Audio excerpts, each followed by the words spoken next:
afternoon, distinguished delegates. It gives me great pleasure to declare open the 28th session of the Conference of the Parties to the United Nations Framework Convention on Climate Change.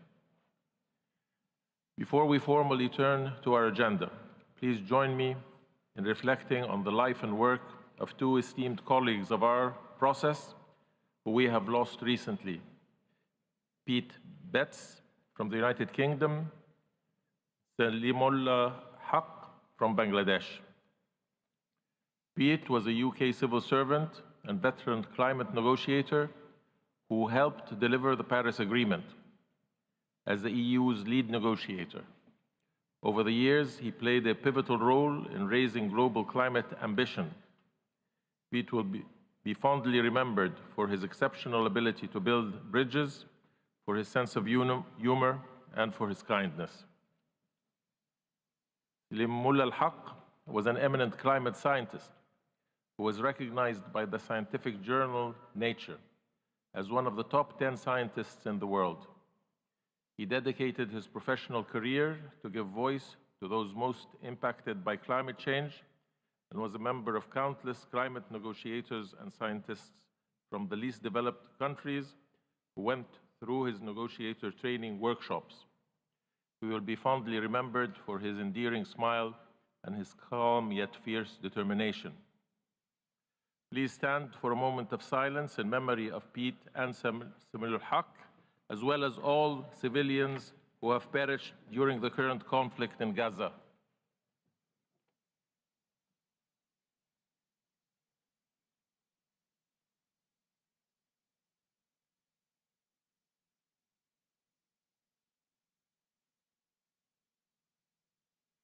I thank you.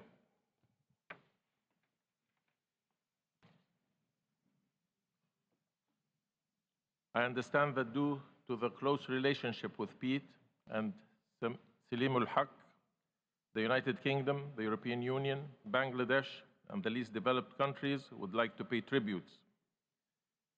I give the floor to the United Kingdom.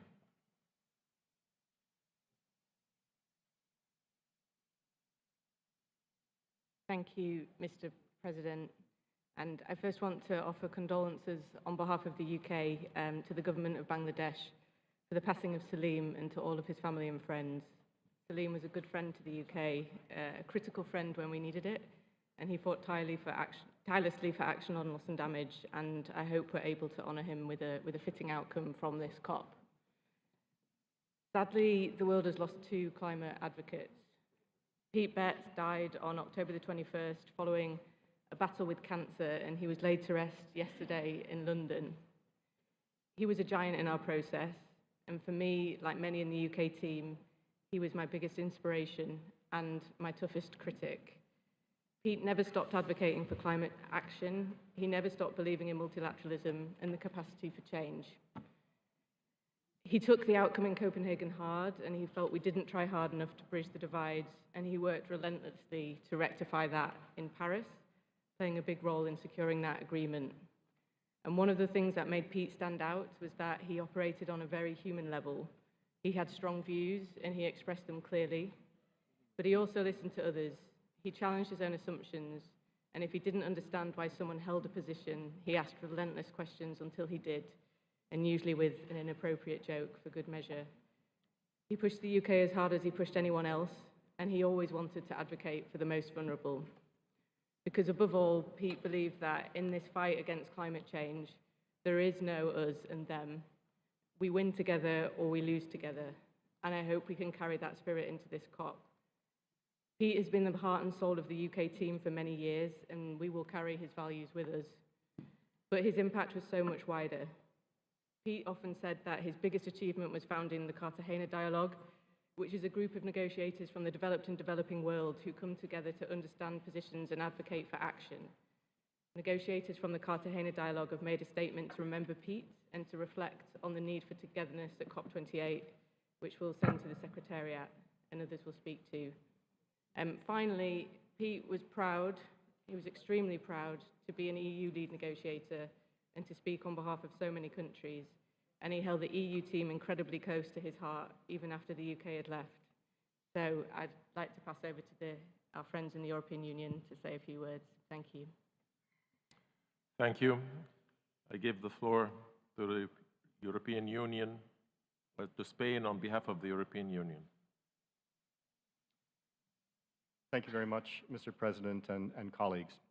On behalf of the European Union and its 27 member states, and on behalf of the hundreds of Pete's colleagues who worked with him as part of Team EU, we would like to join the United Kingdom in marking his passing, as well as Salim's passing, with gratitude, respect, and sadness. Thank you for providing this moment for us to reflect on his passing and on Salim's. I thank you. I give the floor to Bangladesh.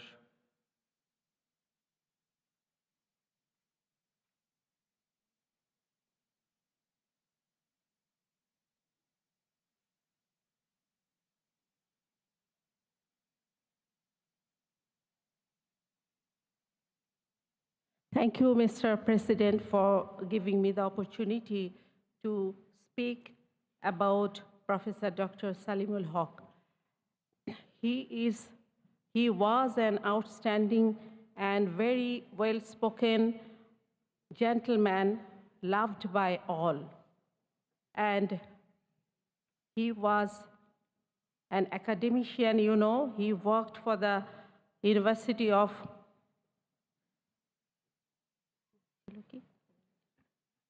Independent University of Bangladesh, and he established one department to study tertiary level education for environment and climate change, and establish one center dedicatedly for climate change. And we are very happy and proud that he was a Bangladeshi. His voice was not only for Bangladesh, it's for vulnerable of the planet. And especially, we would recall that his contribution in the climate change movement to establish the loss and damage concept and the fund. Our greatest tribute and gratitude to the presidency for organizing this dedicated event for him. Thank you so much. I thank you. I give the floor to Senegal on behalf of the least developed countries.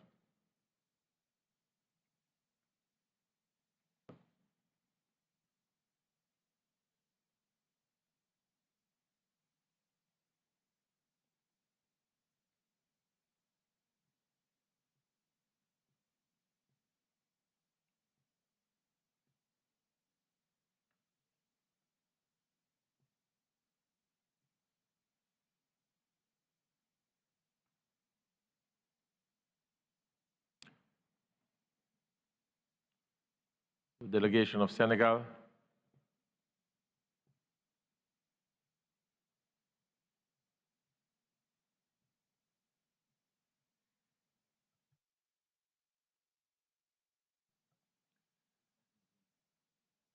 The delegation of Senegal seems not to have arrived yet, so we will proceed.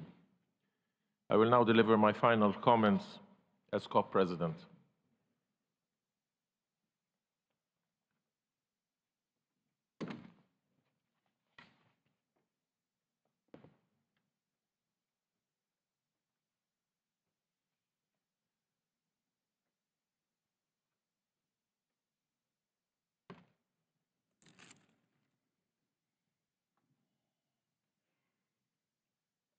Your Excellencies, distinguished colleagues, Your Excellency Dr. Sultan Al-Jaber, COP President-designate, let me at the outset express my sincere thanks and gratitude for the support I received from all of you in performing my duties as COP President, be it during the build-up for COP27, at the conference in Sharm el-Sheikh, or throughout the year that ensued. As parties, observers, stakeholders, and civil society, as well as the UNFCCC Secretariat, your help and support was invaluable. As you all know, COP27 convened at a difficult time in the midst of a challenging international context, as the world continued to recover from the impacts of COVID-19, as well as face the compound ramifications of the war in Ukraine. Nevertheless, COP27 turned out as yet another moment where our commitment to a greater cause prevailed, a landmark in our collective progress to ensure inclusive and effective global climate action. Building on previous COPs, COP27 succeeded in delivering a number of much-needed and long-awaited elements to the global climate agenda. Together for Implementation was not just a slogan at COP27, but rather a timely call to move from setting rules, frameworks, and commitments to a clear focus on the tangible implementation of these commitments on the ground. A call which we heeded together by establishing the loss and damage funding arrangements, including the fund, launching the Just Transition Work Program, and agreeing on the Mitigation Work Program. We showcased an unwavering commitment to enhancing global climate action during this critical decade. By voicing a resounding call for the reform of international financial institutions, highlighting renewable energy as a pathway for the future, championing the adaptation agenda through the work of the Marrakesh Partnership, and agreeing on unprecedented outcomes on water, oceans, and forests, we at COP27 ushered in a new age of implementation in our relentless fight against climate change.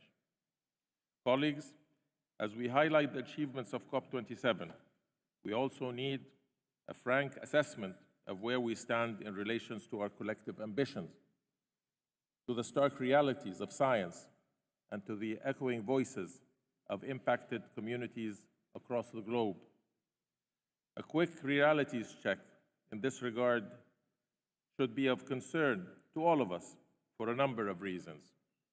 First, because most of what we bring forward as tangible solutions and actionable commitments is based on speculation or well wishes at most. That we will be able to deliver our NDCs conditional and unconditional. That developed countries will deliver the 100 billion goal. That the loss and damage fund established in Sharm el-Sheikh will be replenished in billions of dollars. That international financial institutions will be reformed to deliver all the support required. And that the private sector, altogether with Article 2.1.c of the Paris Agreement, is the silver bullet that will unlock the flows of appropriate finance to developing countries. These are all mere assumptions with no evident proof in reality. Second, rather than increasing climate finance from developed countries, actually, it's decreasing in relation to the growing needs and the increasing cost of finance in developing countries. The Green Climate Fund and the Adaptation Fund are but two examples of this worrying trend of decreased financial flows. Third, the expansion of fossil fuel exploration and production, in particular of coal, in countries that previously committed to substantially phase down or in some instances completely phase out coal.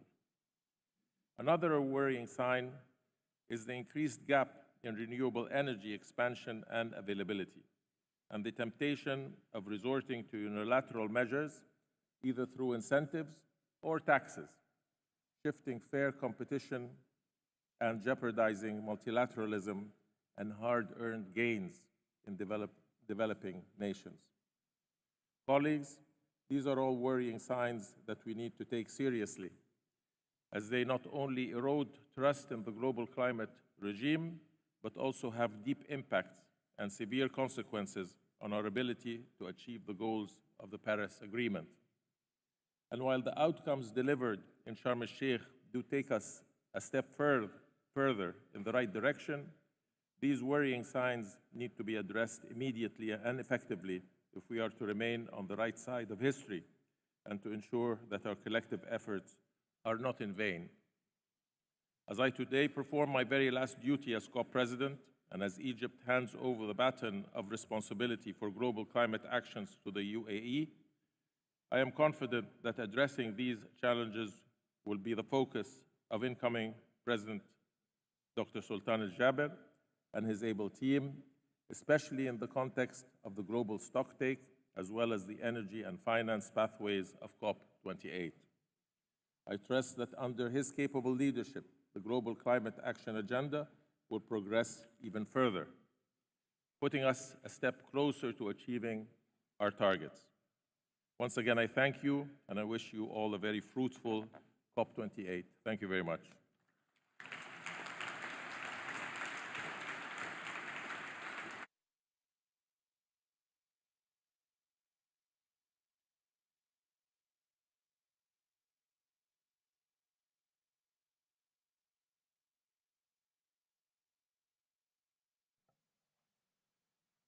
Distinguished delegates, I would like to invite you to turn to sub-item 2A of the provisional agenda for the session, entitled Election of the President of the Conference of the Parties at its 28th session.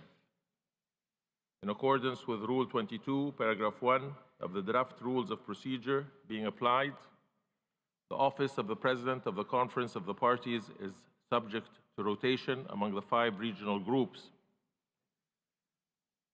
We now continue the cycle with a president from the Asia-Pacific states.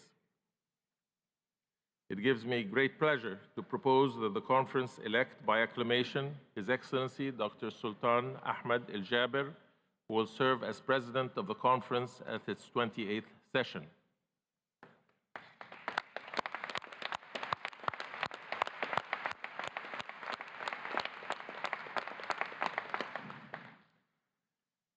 I declare His Excellency Dr. Sultan Ahmed Al-Jaber elected President of the 28th session of the Conference of the Parties.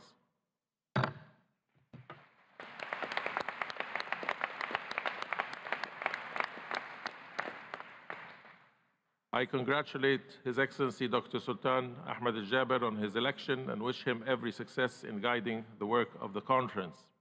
I would now like to invite His Excellency Dr. Sultan Al-Jaber to take his seat at the podium.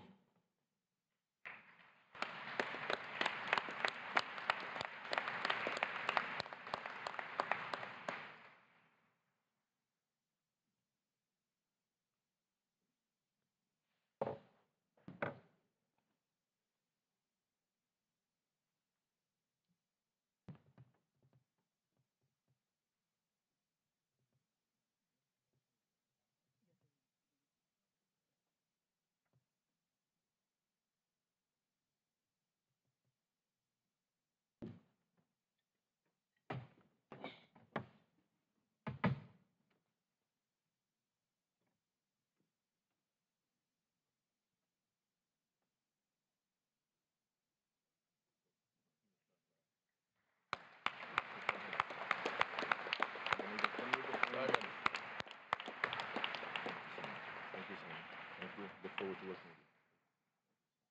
Thank you, Simon, for everything.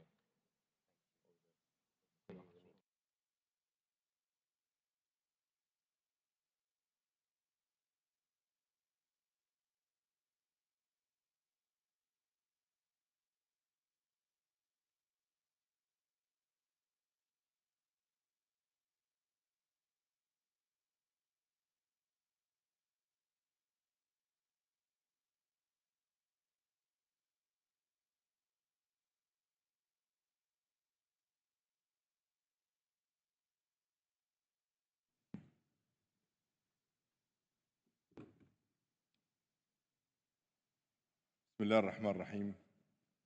السلام عليكم. مساكم الله بالخير. Good morning, good afternoon to all. Welcome to the United Arab Emirates, the country of Zayed, the country of giving, the country of development and sustainability.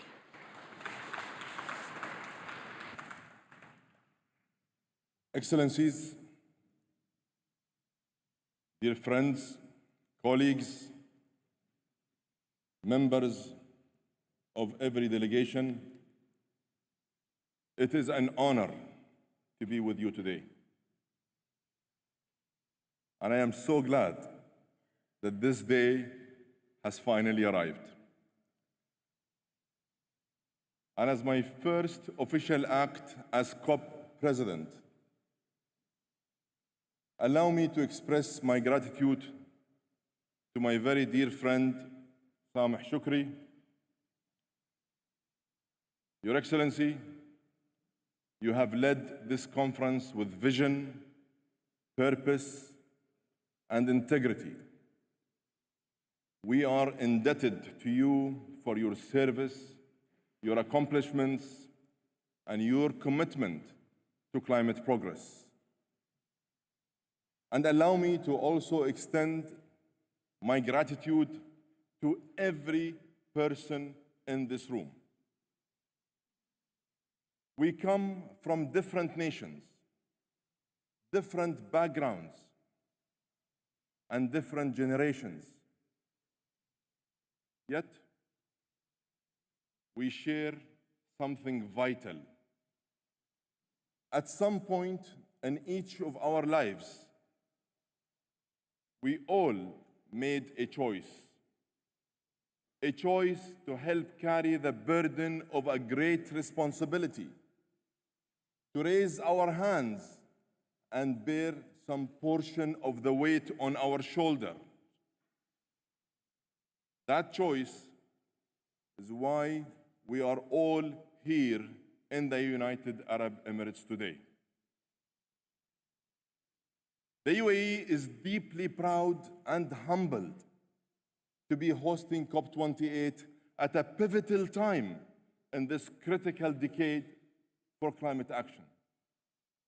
We know, as you know, the gravity of this moment. We feel, as you feel, the urgency of this work. And we see, as you see, that the world has reached a crossroads.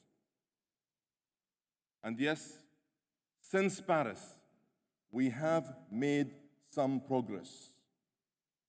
But we also know that the road we have been on will not get us to our destination in time. The science has spoken. It has been loud and clear. It has confirmed that the moment is now to find a new road, a road wide enough for all of us, free of the obstacles and the detours of the past. That new road starts with a decision on the global stocktake, a decision that is ambitious, corrects course, and accelerates action to 2030. Through the global stocktake, we have a chance to unite the three core elements of the climate agenda. We can finally bring mitigation, adaptation, and means of implementation, which includes finance, under one umbrella, united around higher ambition, giving clear direction on nationally determined contributions, and connecting everything we agree here to practical action in the real world. Every nation, every sector, and every one of us has an urgent and an immediate role to play. For my part, I pledge that I will run an inclusive and transparent process, one that encourages free and open discussion between all parties. I ask you to start this COP with a different mindset. I ask you to adopt a different way of thinking. And I ask you to be flexible, We must ensure that this COP delivers the most ambitious global stocktake possible. So let's work efficiently. Let's agree on the agenda and move to text quickly. Please.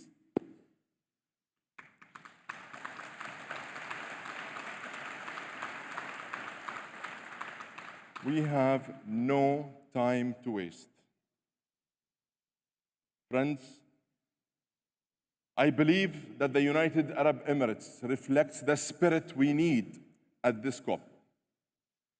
My country is only 2 years older than me. And that makes it a young country, in fact, a very young country. It is a nation that rose up from the desert through the vision and foresight of our late founding father, Sheikh Zayed bin Sultan Al Nahyan, and the conviction and aspiration he passed on to the generations that followed. And now, 52 years later, just look around. We may be a young nation, but we have big ambitions and hold fast to principles like collaboration, optimism, true partnership, determination, and commitment. These are the ingredients that make up the DNA of the United Arab Emirates. And it's these core values of trust, purpose, partnership, and pragmatism that I believe must define the DNA of COP28. That means it is essential that no issue is left off the table. And yes, as I have been saying, we must look for ways and ensure the inclusion of the role of fossil fuels. I know there are strong views about the idea of including language on fossil fuels and renewables in the negotiated text. We collectively have the power to do something unprecedented. In fact, we have no choice but to go the very unconventional way. I ask you all to work together. Be flexible.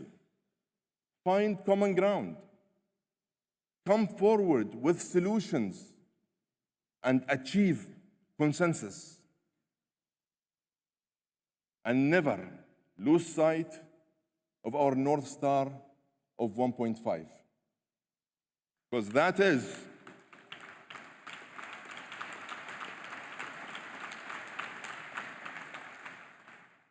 is what I am going to stay laser focused on.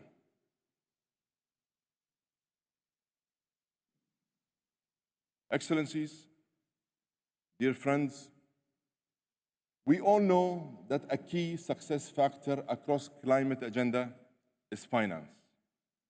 And for too long, finance has not been available, accessible, or affordable.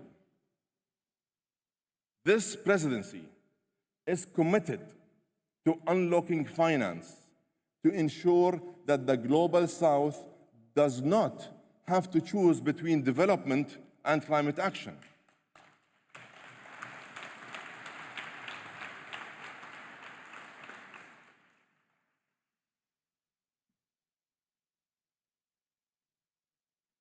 Let this be the year that climate finance meets the magnitude of the moment.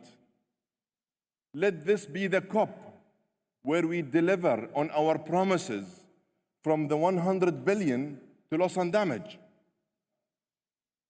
And on loss and damage, I know how important this issue is to the parties, particularly to the most vulnerable. What began in Sharm el-Sheikh and what was given critical momentum and traction in Abu Dhabi earlier this month must now be delivered and actioned here in Dubai.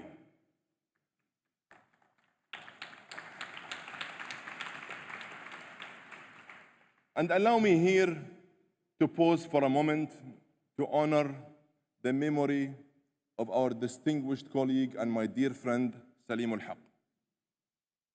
He devoted his entire career to the cause of finding a way to address loss and damage. And I personally benefited from his advice and his experience, particularly on the imperative to shift the world's focus to the needs of adaptation. Excellencies, adaptation must be at the heart of our action. We must bridge the finance gap and agree on a robust framework for the global goal. Let's put nature, lives, and livelihoods at the core of our national plans. Let's finally face the issues that are critical to adaptation, like water, food, agriculture, and health. And that is why I am proud that this COP will be the first to host a climate health ministerial.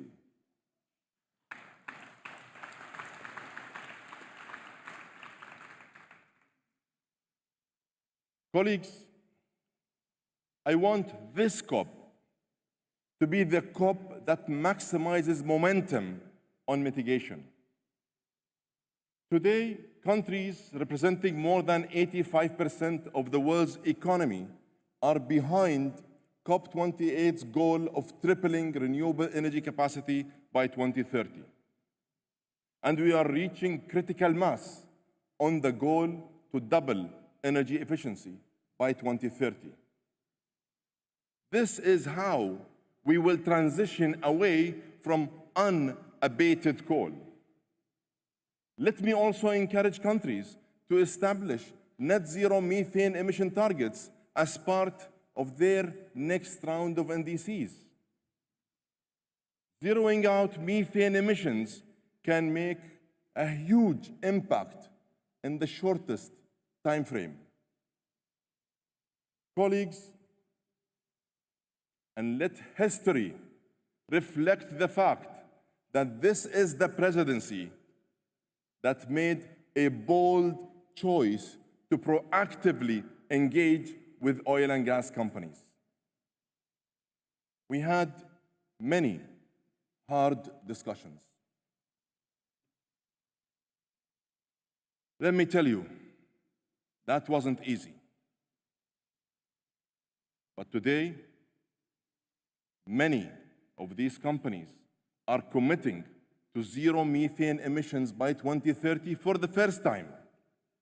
And now, many national oil companies have adopted net zero 2050 targets for the first time. And I'm grateful that they have stepped up to join this game-changing journey. But I must say, it is not enough. And I know that they can do much more. They can lead the way. And them leading the way will ensure that others follow and catch up.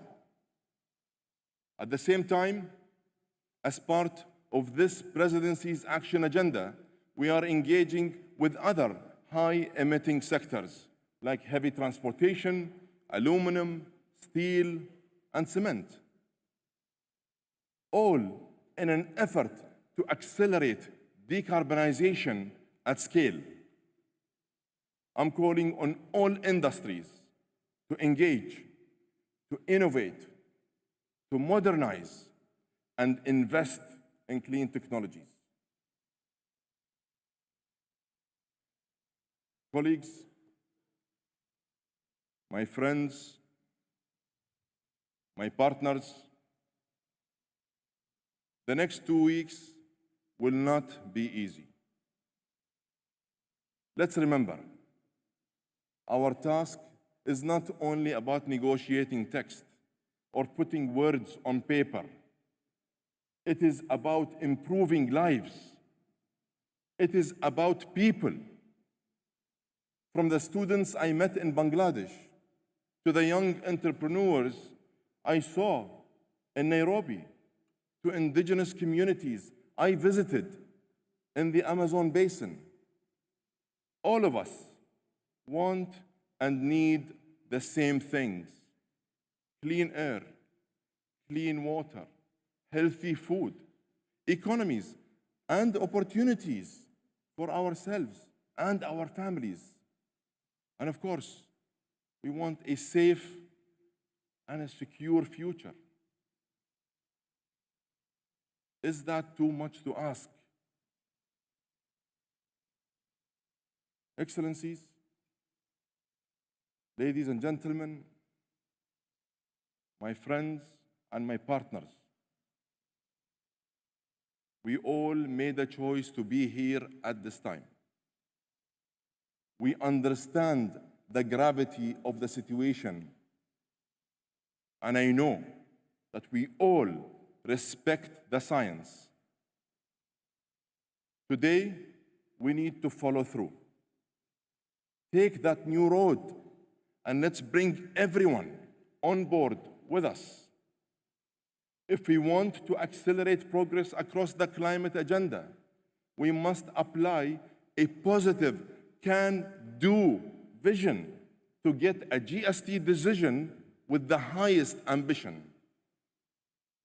We must translate the negotiated outcomes into real results in the real world. And we must use the next 2 weeks wisely. Take a no-nonsense approach with no delays. Let's restore faith in multilateralism. Let's bring back the lost trust in multilateralism.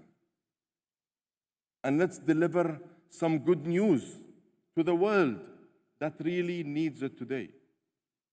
And friends, I'll be right there, at your side, every step of the way. I will roll up my own sleeves alongside you.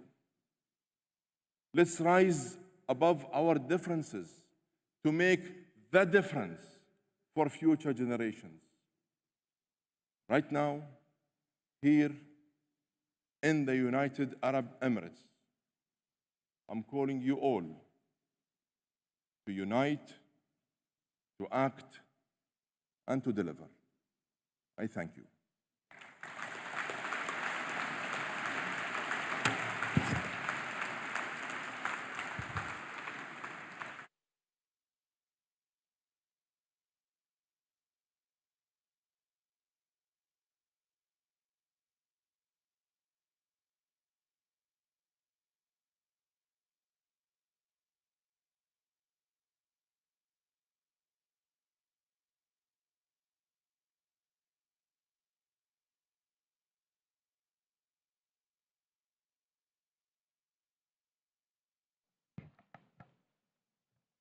Distinguished delegates, honored guests, colleagues,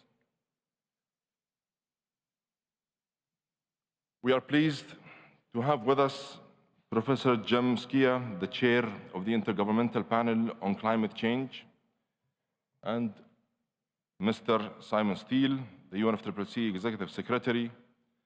It is my pleasure to invite Mr. Simon Steele to address the plenary. Simon, you have the floor.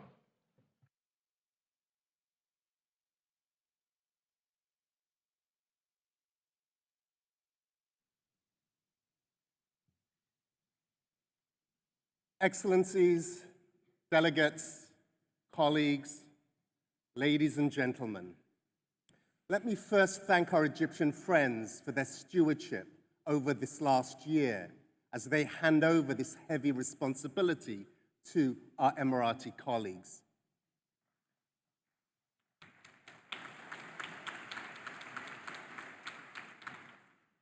And let us be clear, this is a heavy responsibility.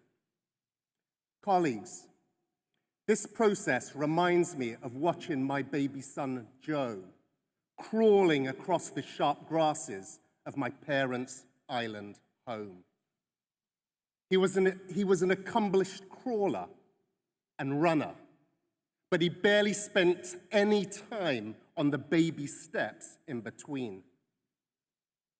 Today, we find ourselves in a rather different position in humanity's climate action journey. We are taking baby steps, stepping far too slowly from an unstable world that lacks resilience to working out the best responses to the complex impacts that we are facing. We must teach climate action to run, because this has been the hottest year ever in humanity. So many terrible records were broken, and we are paying the price with people's lives and livelihoods. We're standing at a precipice, facing the global stocktake, and we've got two options. Either we can note the lack of progress, tweaking our current best practices, and encourage ourselves to do more at some other point in time. Or we decide at what point we'll have made everyone on the planet safe and resilient. We decide to fund this transition properly, including the response to loss and damage. And we decide to commit to a new energy system. If we do not signal the terminal decline of the fossil fuel era as we know it, we welcome our own terminal decline, and we choose to pay with people's lives. If this transition isn't just, we won't transition at all. And that means justice within and between countries, sharing benefits across society, ensuring that everyone, women, indigenous peoples, and youth, in all their diversity, have equal opportunities to benefit from these transitions. Last year, I said we were going to do things differently. So let me lay out that vision and what's going to happen over the next 2 years. In 2024, countries will submit their first biennial transparency report. This will mean the reality of individual progress can't be concealed. We will also see at COP29 how to finance this massive shift with the new finance goal. And let this be your first official notice that early in 2025, countries must deliver new nationally determined contributions. Please start working on them now. This takes us to COP30, where every single commitment on finance, adaptation, and mitigation has to be in line with a 1.5-degree world. Science tells us we have around 6 years before we exhaust the planet's ability to cope with our emissions, before we blow through 1.5-degree limit. As a teenager, my son Joe had a wonderful phrase he would use when I asked him to do something. "I'm trying to try, Dad," he would say. Unfortunately, this does as much for delivering climate action as it does finishing your homework. It's simply not enough for us to be trying to try. And I'm not using my son as an example to suggest that it's his generation's responsibility to save us from the scourge we face. We are indebted to young people and to civil society for having pushed us this far. They're looking at us to take responsibility for speeding things up.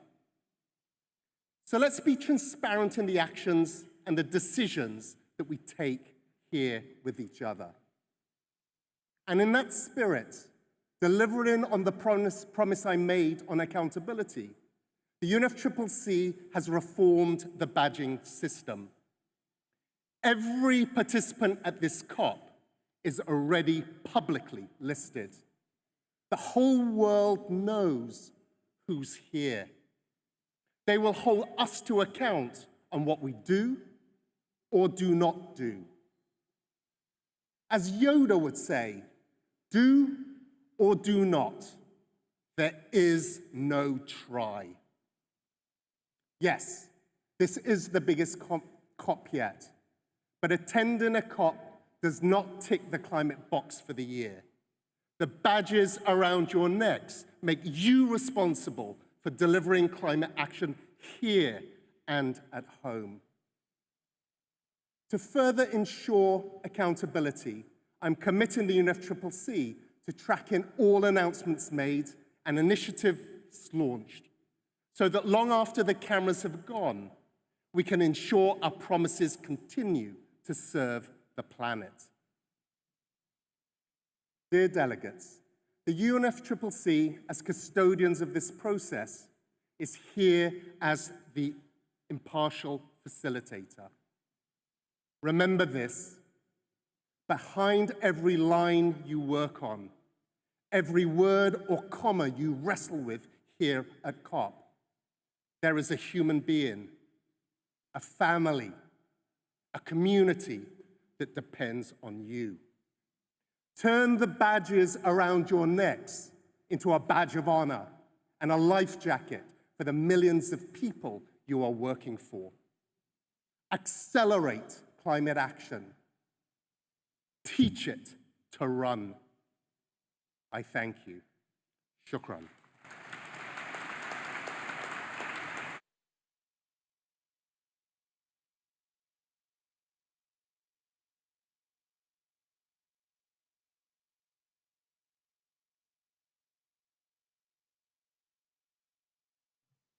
Thank you, Simon.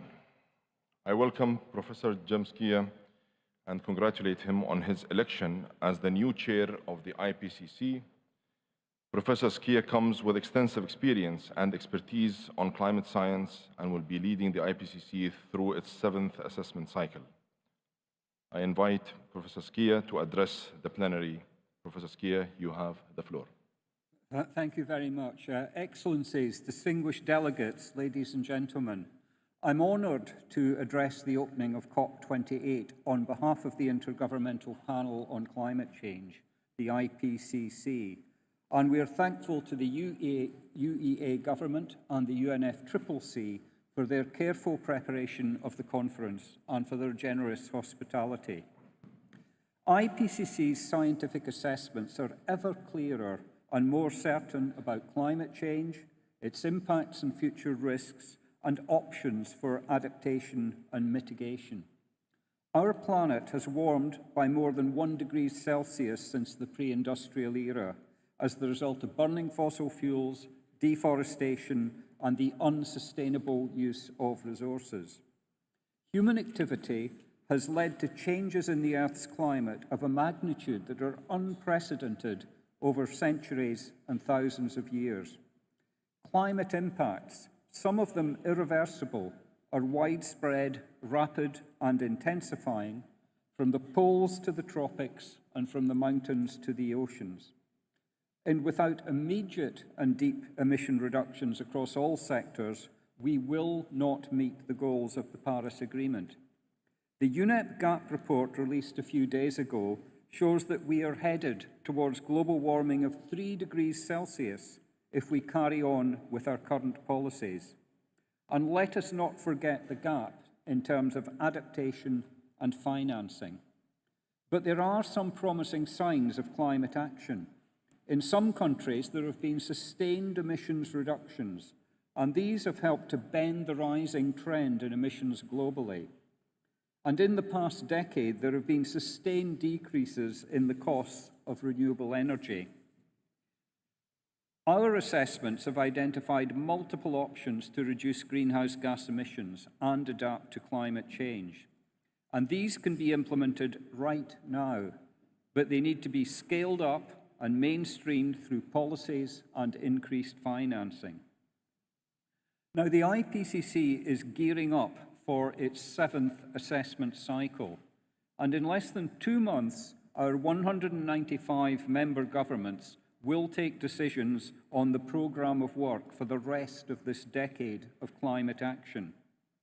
Our aspiration is to make effective use of the best available science to deliver focused, policy-relevant reports, and to do so in an inclusive fashion that represents all perspectives. As the chair of the IPCC, I can reassure you that the scientific community is poised, using the resources available to it, to support the outcomes of COP28 in shaping climate action based on science. But finally, let us recall, science by itself is no substitute for action. I thank you.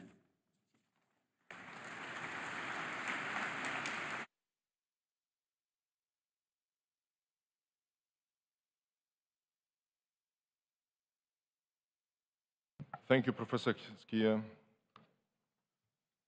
Excellencies, distinguished delegates, this brings us to the end of the opening ceremony of COP28. Delegates, please remain in your seats.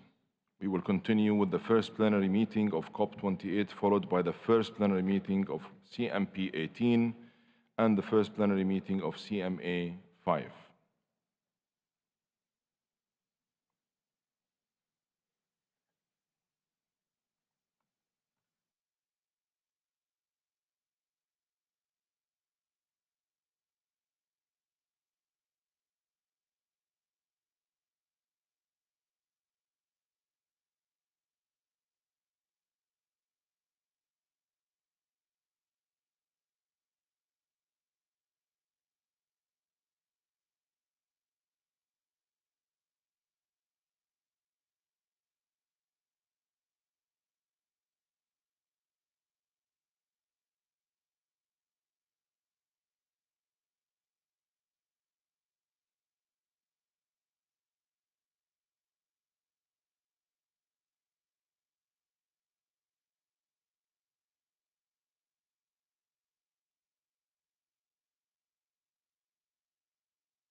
Distinguished delegates, I invite the COP to turn to sub-item 2B of the Supplementary Provisional Agenda, adoption of the rules of procedure. The draft rules are contained in document FCCC/CP/1996/2. Parties may recall that the draft rules of procedure are being applied with the exception of Rule 42 due to lack of consensus. At COP27, the presidency held consultations and reported that there continued to be no consensus on the matter and proposed that consultations continue at COP28. I therefore propose that we continue to apply the draft rules of procedure with the exception of Rule 42. I propose that Mr. Ahmed Al-Ghardaqa, a senior member of my delegation, holds informal consultations on this issue. I will report on the outcome of those consultations at the closing plenary meeting.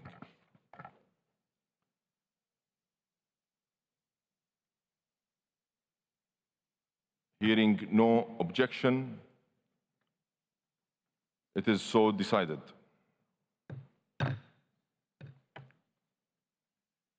I invite the COP to turn to sub-item 2C of the Supplementary Provisional Agenda, adoption of the agenda.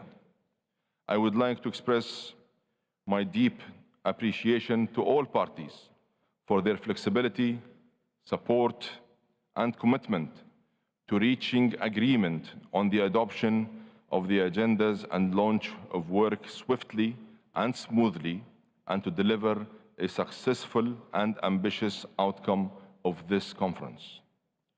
Together with the COP27 presidency and the chairs of the subsidiary bodies, we held a series of consultations and bilateral meetings with negotiating groups and parties on the adoption of the agendas of the governing and subsidiary bodies. On Monday, 27 and Wednesday, 29th of November, we also convened heads of delegation meetings on the adoption of the agendas. Throughout these consultations, parties expressed a range of views and a common desire to initiate proceedings swiftly.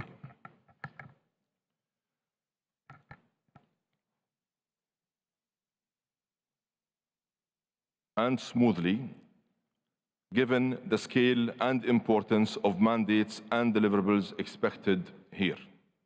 The items proposed by parties to be included in the agendas reflect genuine concerns of parties and were proposed in a constructive spirit.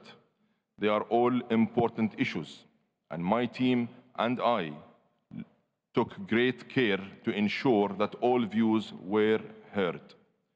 Further to the consultations and heads of delegation meetings, please allow me to outline the understandings reached regarding the adoption of the agendas of the COP28, CMP 18, CMA 5, SBSTA 59, and SBI 59.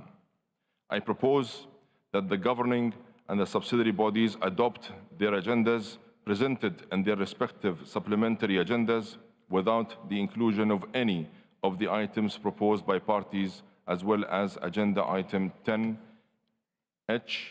of the CMA Supplementary Provisional Agenda entitled Sharm el-Sheikh Dialogue in the scope of Article 2, Paragraph 1C of the Paris Agreement and its complementarity with Article 9 of the Paris Agreement.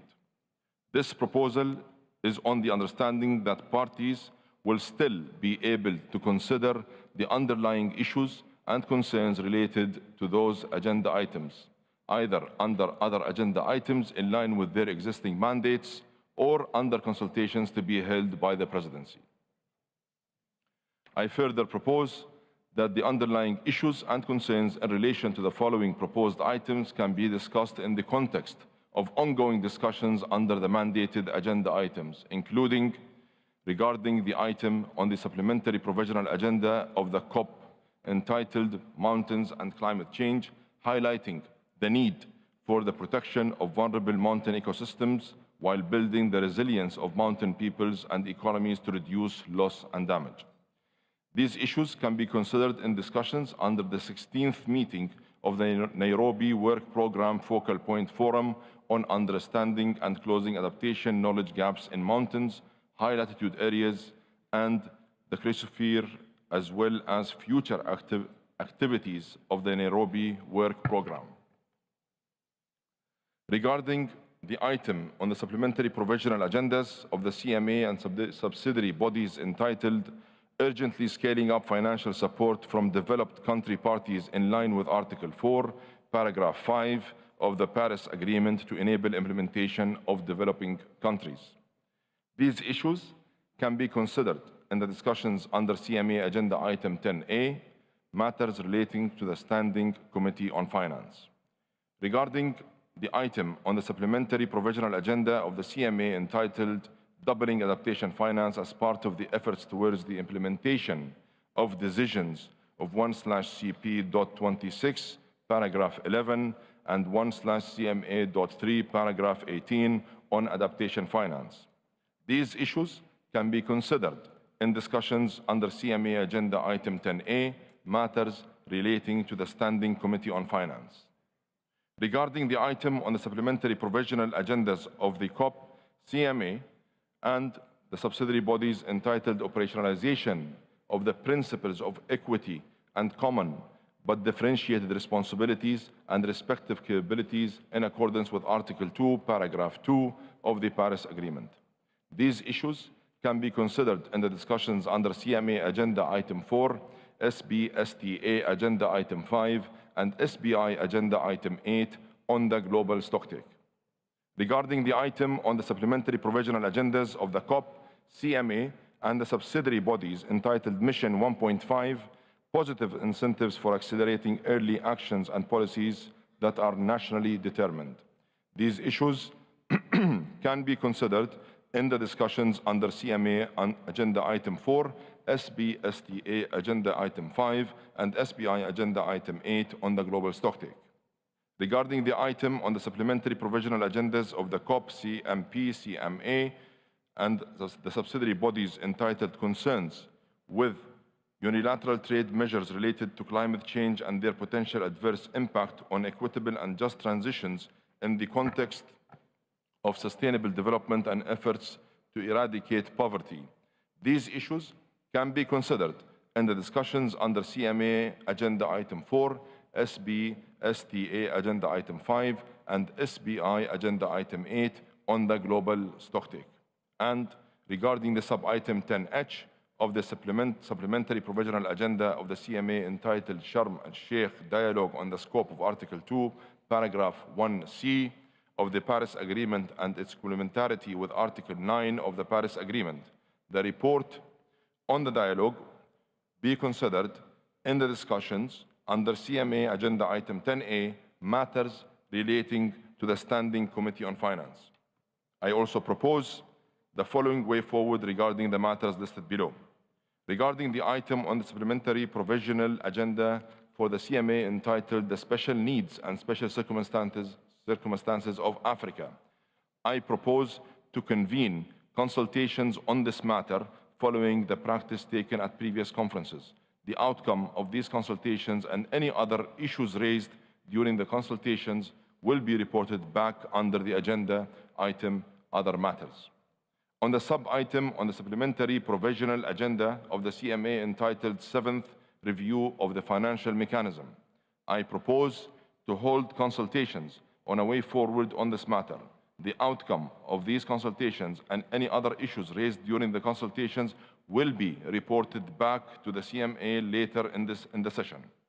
On the item on the supplementary provisional agenda of the CMP entitled Issues Related to Article 3, Paragraph 9 and Article 21 of the Kyoto Protocol, I propose to hold consultations on a way forward on this matter.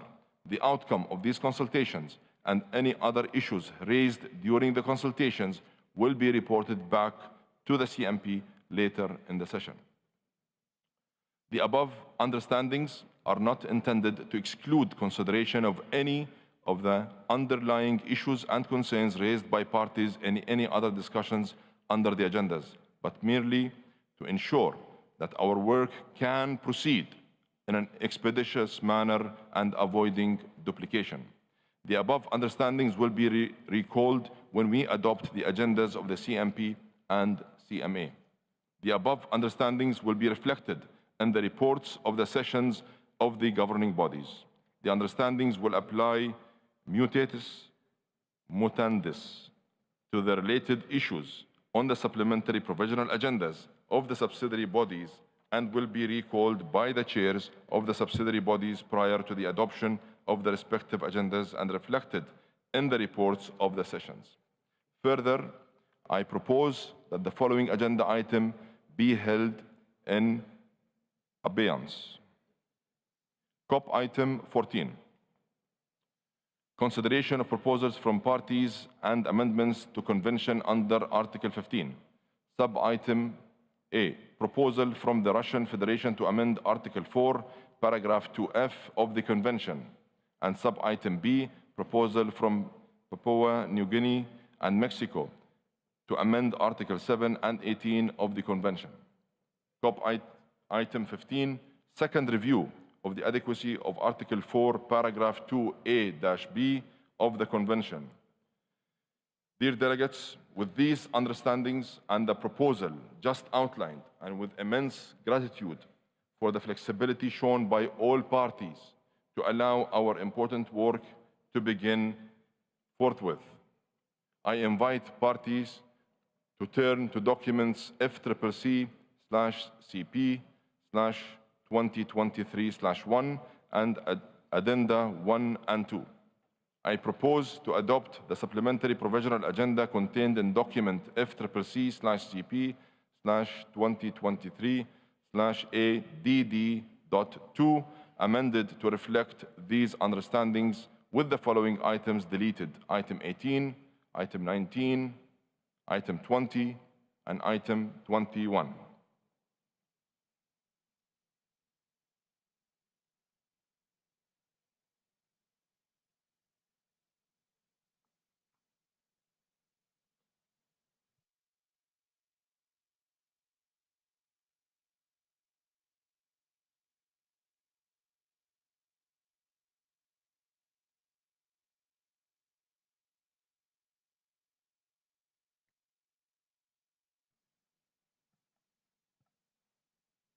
I hear no objections.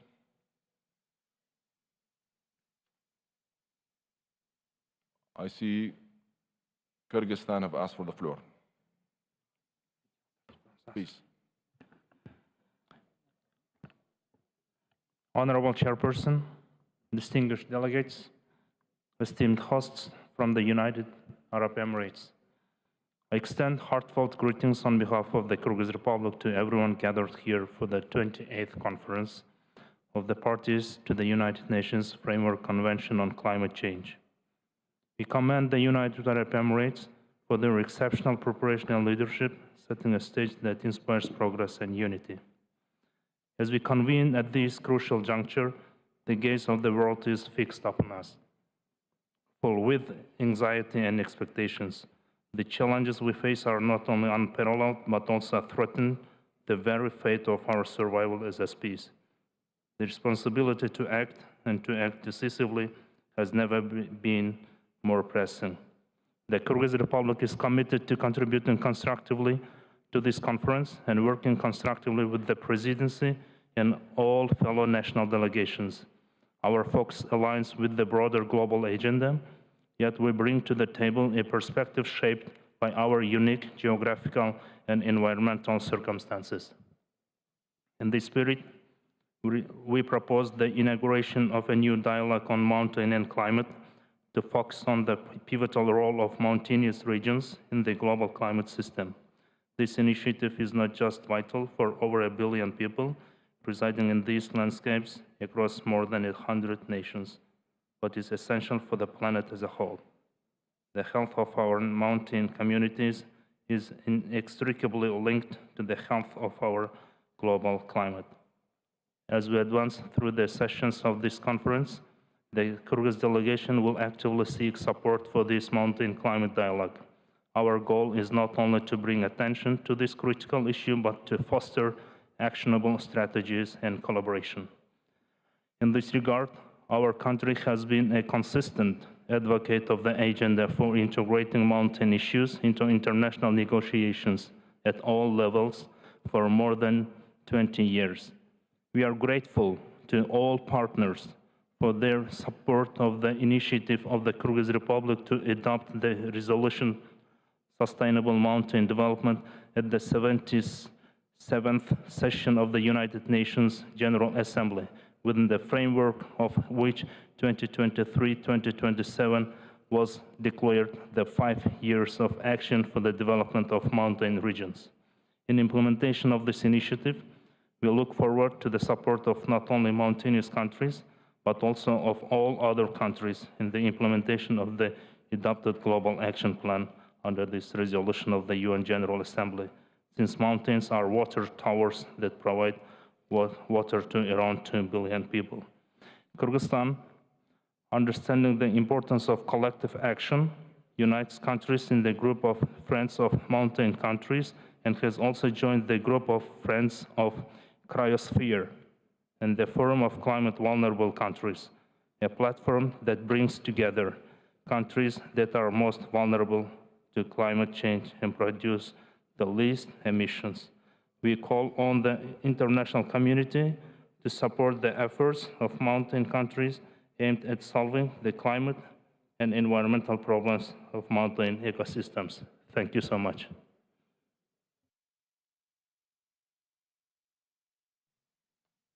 Thank you, Kyrgyzstan, for your kind words and your initiative. I see that Bhutan has requested the floor. Bhutan, you have the floor. Thank you, Mr. President. At the outset, Bhutan would like to thank the COP presidency for the warm hospitality and impressive arrangements and hard work in bringing us all together to this beautiful city of Dubai. Mr. President, Bhutan strongly supports the intervention made by Kyrgyzstan on an urgent call for dialogue on mountain and climate change to be launched here at COP28. Bhutan reiterates our submissions and requests made during numerous similar consultations in previous COPs on the issue of mountain ecosystem and its inclusion in the process. There is more than adequate scientific evidence proving that fragile mountain ecosystems are extremely vulnerable to the effects of climate change. We are already witnessing irreversible damage due to the changing climate in the Himalayan mountain ecosystems and live in constant fear. In fact, during pre-COP last month, in Bhutan, there was a displacement of an iceberg causing a glacial lake outburst, knocking the side of the lake wall and releasing about 2 million cubic meters of water to rush down the valley. The IPCC report confirms that the rate of ice sheet loss increased by a factor of 4 in the last 3 decades. The unprecedented pace of glacier retreat at the global scale is more alarming in the Himalayas. Even if global warming is limited to 1.5 degrees Celsius, 1/3 of the glaciers in the Hindu Kush Himalayan region will disappear by the year 2100. And as you all know, this is the best case scenario where the world manages to limit warming to 1.5 degrees centigrade and avoid the worst impacts of climate change. The high impact climate events are stressing vulnerable sectors such as agriculture, energy, biodiversity, forests, food security, infrastructure, public health, and development. The livelihoods of our people are at stake. The impacts of melting glaciers are not only limited to the mountainous regions, but to downstream regions. Rapid ice sheet melt could lead to catastrophic sea level rise even before the end of the century. The IPCC report confirmed that combined ice sheet and glacier mass loss contributed to 42% of this global mean sea level rise from 2006 to 2018. This will result in the extinction of small islands and mountain habitats. Mr. President, colleagues, I wish to emphasize that we contribute the least to climate change, but ironically hit the hardest with its impacts. The world has witnessed our leadership on the environmental fronts. For instance, Bhutan has communicated an ambitious revised NDC and reaffirmed to remain carbon neutral despite the development challenges we face. And therefore, our ask for this is only reasonable. I thank you, Mr. President. Thank you, Bhutan. I see that Guatemala has requested the floor. Guatemala, you have the floor. Guatemala has the honor to deliver this on behalf of Chile, Costa Rica, Honduras, Panama, Paraguay. And our statement is in line with the messages that will be delivered by Cuba on behalf of the G77 and China group.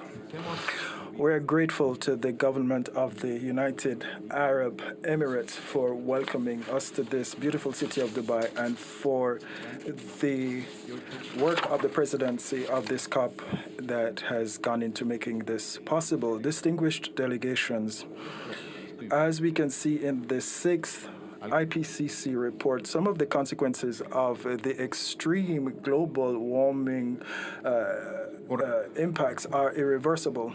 With respect to adaptation, the general expectation is that this will be a substantive contribution to supporting adaptation based on the best available science and avoiding future needs for high costs, especially when in some cases we are exceeding our adaptation capacity.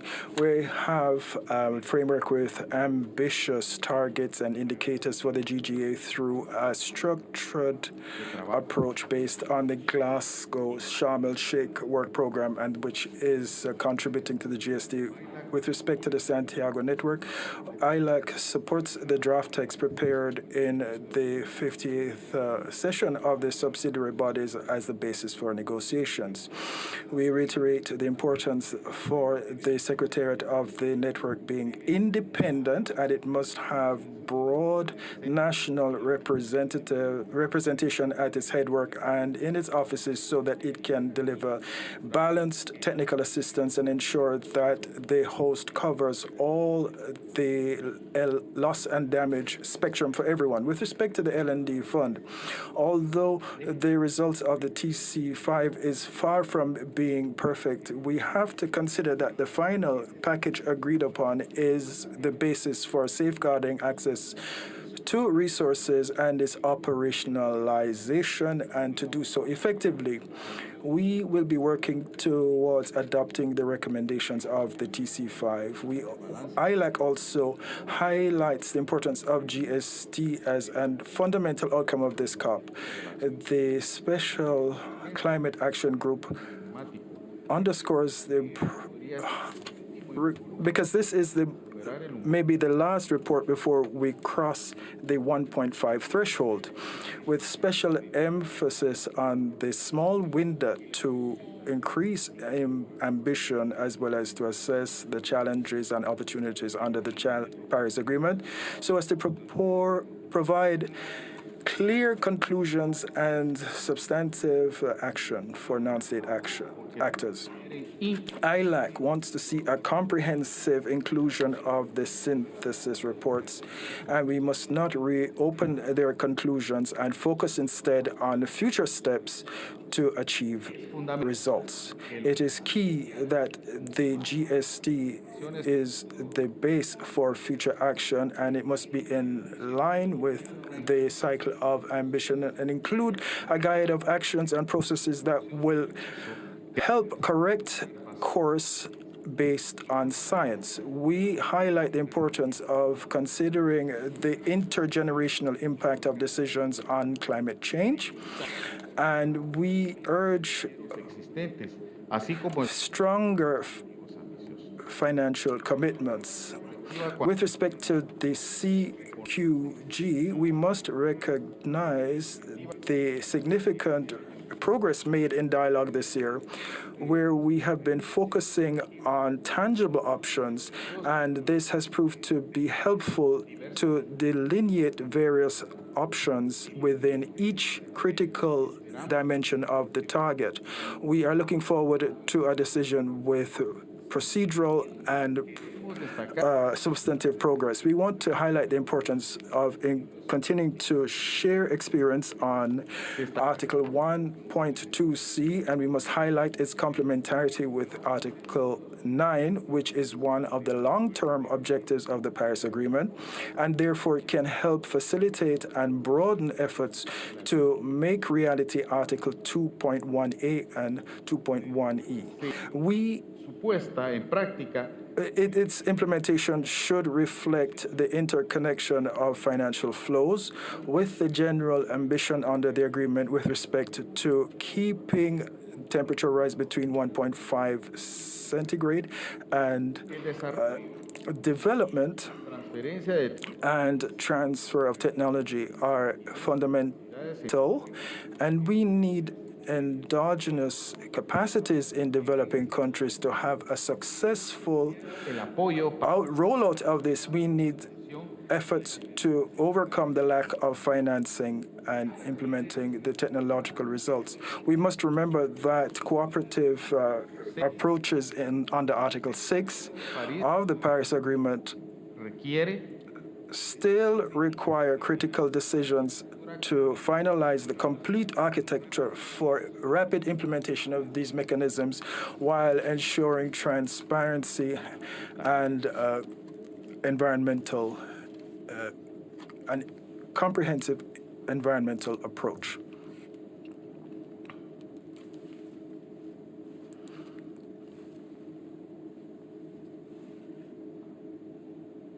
Thank you, Guatemala. I appreciate and very much value your contributions. Allow me, though, just to say that, colleagues, we will have the opportunity to make our national statements later during this session. And I see no more requests, and I hear no objections. Let us now proceed to adopting the agenda, and in fact, let's get to work immediately.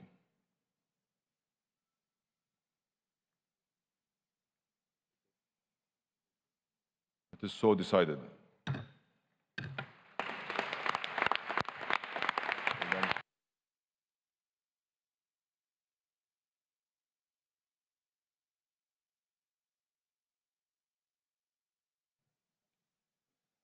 Distinguished delegates, regarding the agenda items for which informal consultations by the Presidency are required, I wish to inform that I will appoint senior delegates to lead these consultations on my behalf, and I will keep parties informed on the progress of the consultations.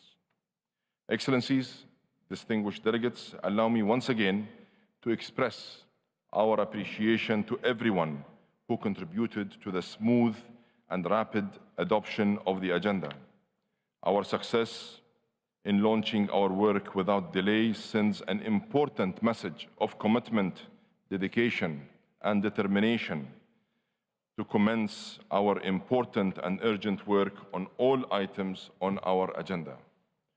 All parties contributed to forging this consensus around the agenda through their flexible and constructive engagement. I invite the COP to turn to sub-item 2D of the agenda, election of officers other than the President. Mohammed Nasr from Egypt has begun consultations on the election of officers to bodies under the Convention, the Kyoto Protocol, and the Paris Agreement.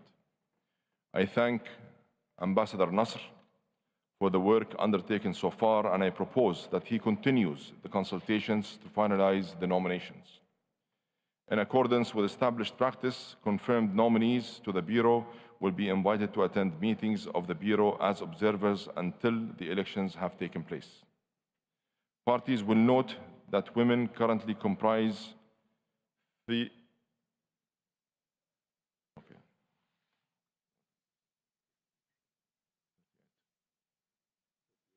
38% of the membership of Convention, Kyoto Protocol, and Paris Agreement bodies. I urge parties to nominate men and women with a view to achieving the goal of gender balance. In light of the high number of outstanding nominations for a large number of officers under the Convention, the Kyoto Protocol, and the Paris Agreement, including for many constituted bodies entrusted with important technical work, I urge parties to intensify efforts to transmit the remaining nominations by the deadline of 8 p.m. GST on Saturday, December 9th. I propose to return to this item at the closing plenary of the COP. I hear no objections, and it is so decided.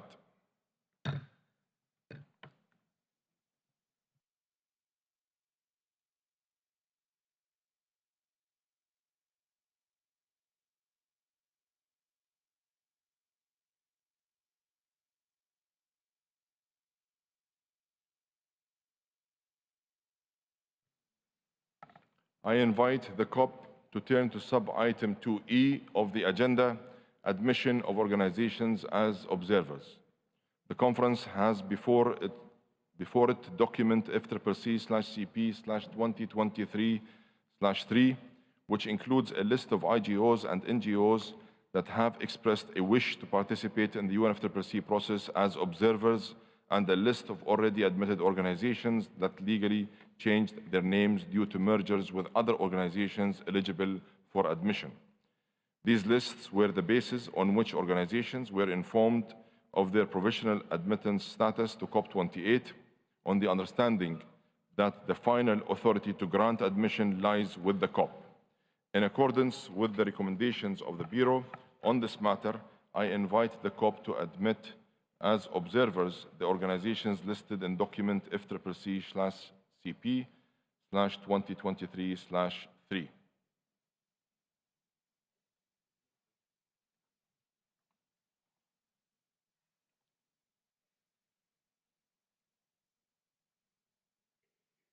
Distinguished delegates and colleagues, I acknowledge that there is no request. I once again invite the COP to admit as observers the organizations listed in document FCCP/CP/2023/3, and hearing no objections, it is so decided. I invite the COP to turn to sub-item. I see Russia requesting the floor. Russia, the floor is yours. President, the Russian Federation would like to make a statement on item 2E of the agenda. We note the granting of observer status under the convention to two supposedly independent organizations, which are in fact governed and funded by the government of the United States. This is the National Democratic Institution and the George Soros Fund Open Society. It is well known that their record includes interference in the internal affairs of sovereign states, organizing internal disruption and protests. We believe that inclusion of these supposedly independent NGOs as observers is intended to politicize the climate process and will do harm to negotiations under the convention. Furthermore, once again, we note the overrepresentation of organizations only from one group of states. We trust that in the future, the process of selecting observers will be given greater attention. We request that this statement be included in the meeting record. I thank you.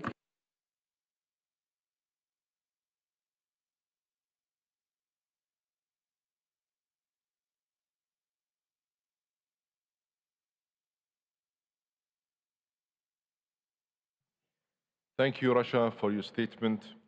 We will note your statement in the record.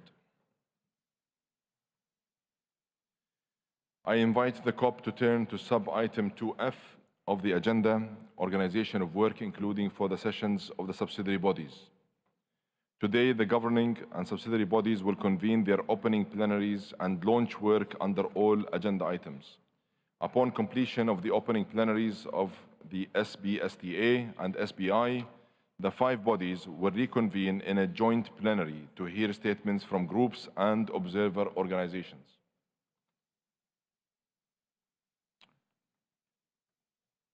I see that the US have requested the floor. The US, you have the floor.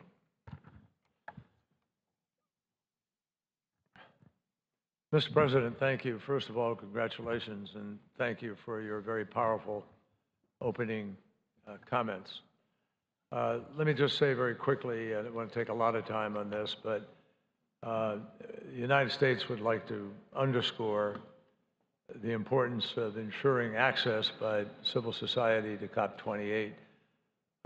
And we're very convinced that the meaningful participation of climate activists, human rights defenders, and other members of civil society is an indispensable element for success of this conference. So in this respect, we're very concerned about the assertion that NGOs that clearly meet the UNFCCC criteria for admission as observers should somehow not be accredited, not be permitted to be here for obviously other reasons.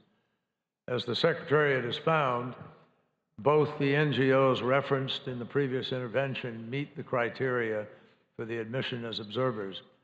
And there is no question that these NGOs are qualified in the matters of UN climate change regime. There is no basis for any party to question the basis for either of these two organizations' participation in our process.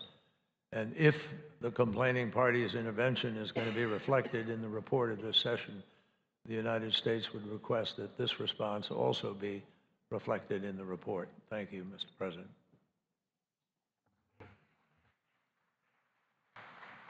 Thank you.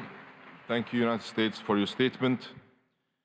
We will note your statement and the record.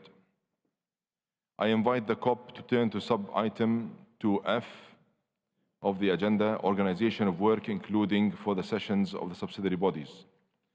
Today, the governing and subsidiary bodies will convene their opening plenaries and launch work under all agenda items. Upon completion of the opening plenaries of the SBSTA and SBI, the 5 bodies will reconvene in a joint plenary to hear statements from groups and observer organizations. Dear colleagues, let me outline how I would like to organize work under the COP. On the following items, which are also on the agendas of the relevant subsidiary bodies, the COP will take appropriate action on the basis of recommendations from the subsidiary bodies. Please note that the full titles of the agenda items I will now list are projected on the screen. Agenda items 4, 5, and 6. 7, as it relates to report of the WIM Executive Committee.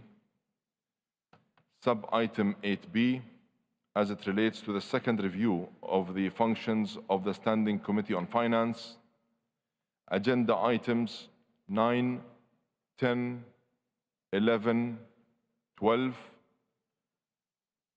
13, including the report on gender composition and the synthesis report on progress in integrating a gender perspective into constituted body processes, and sub-item 16A.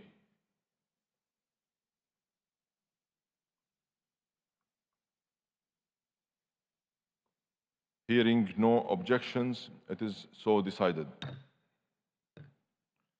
Colleagues, on Wednesday, December 6th, the SBSTA and the SBI will conclude their work. I look forward to receiving the outcome of the work of the SBSTA under the leadership of Harry and of the SBI under the leadership of Nabil. After the closure of the SBSTA and the SBI, I will convene a plenary meeting to propose the modalities of work for the second week of the conference. Dear colleagues, tomorrow, Friday 1, December 1st, His Highness Sheikh Mohammed bin Zayed Al Nahyan, President of the United Arab Emirates, will have the distinct honor of welcoming heads of states and government from more than 170 countries to the World Climate Action Summit. The first part of the high-level segment will also take place tomorrow, Friday, December 1st, and will continue on to Saturday, December 2nd, during which heads of state and government will deliver their national statements or statements on behalf of UNFCCC negotiating groups. The high-level segment will resume on Saturday 9th and Sunday 10th of December. During the second week of the conference, we will reconvene the COP to consider decisions and conclusions for adoption.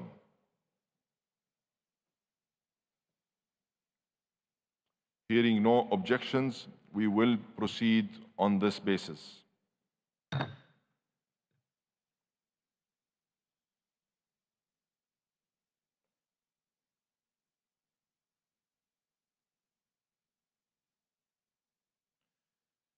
Let's turn to an issue regarding the youth.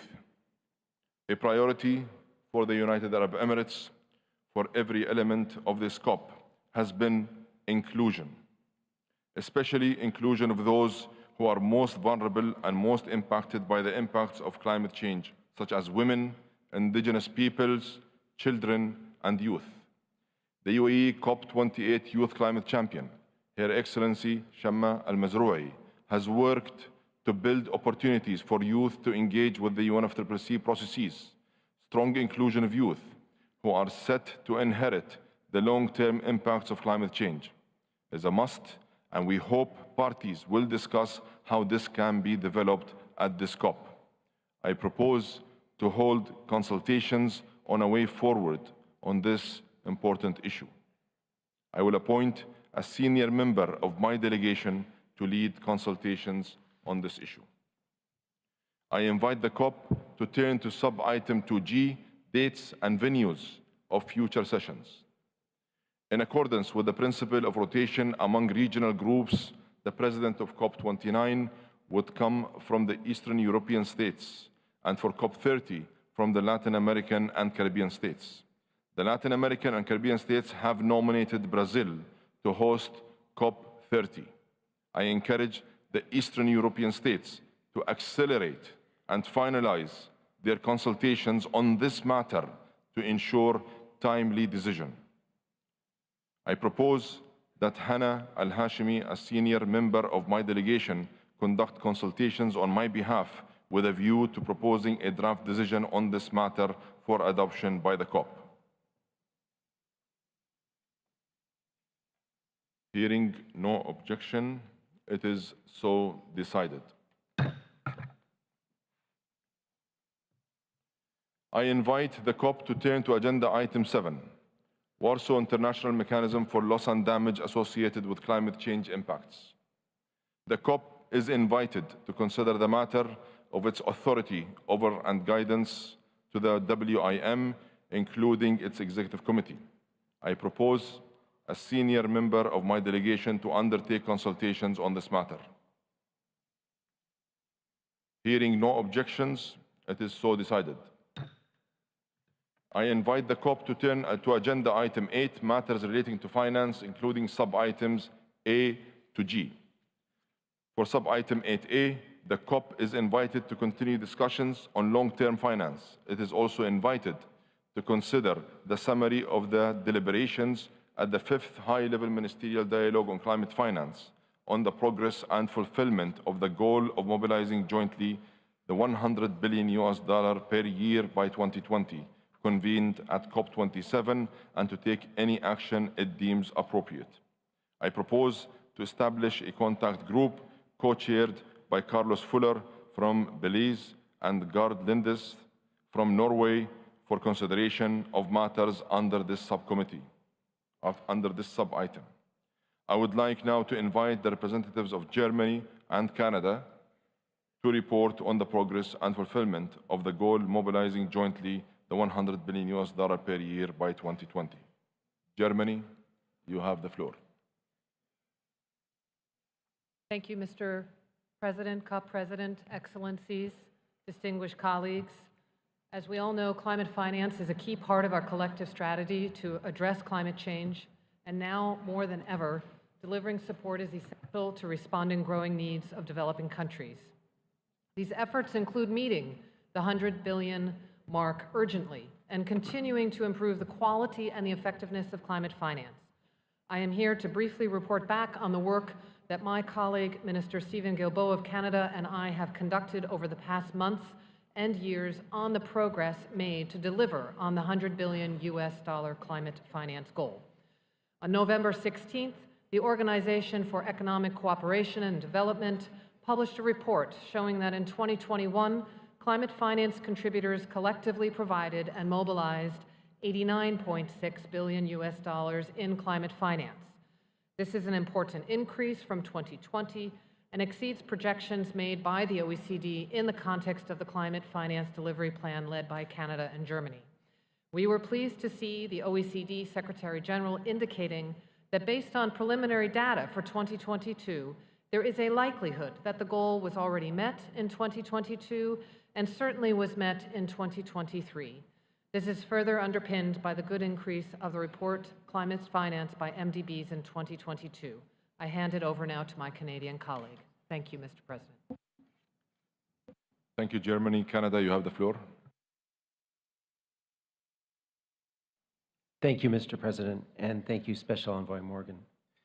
This is the third year that Germany and Canada have been working together with contributors on the U.S. $100 billion goal and listening to recipients and civil society about the impact of the financing provided.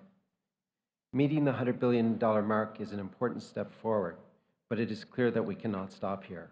We understand that the U.S. $100 billion is not enough to meet the needs of developing countries.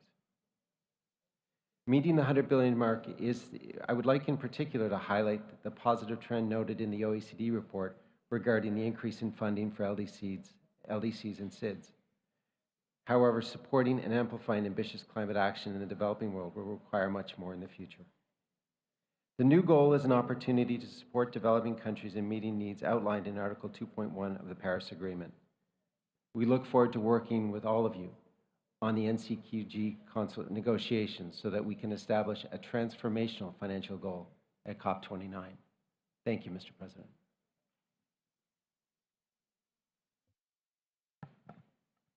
Thank you, Canada. Thank you both for these positive indications on progress on this very important issue.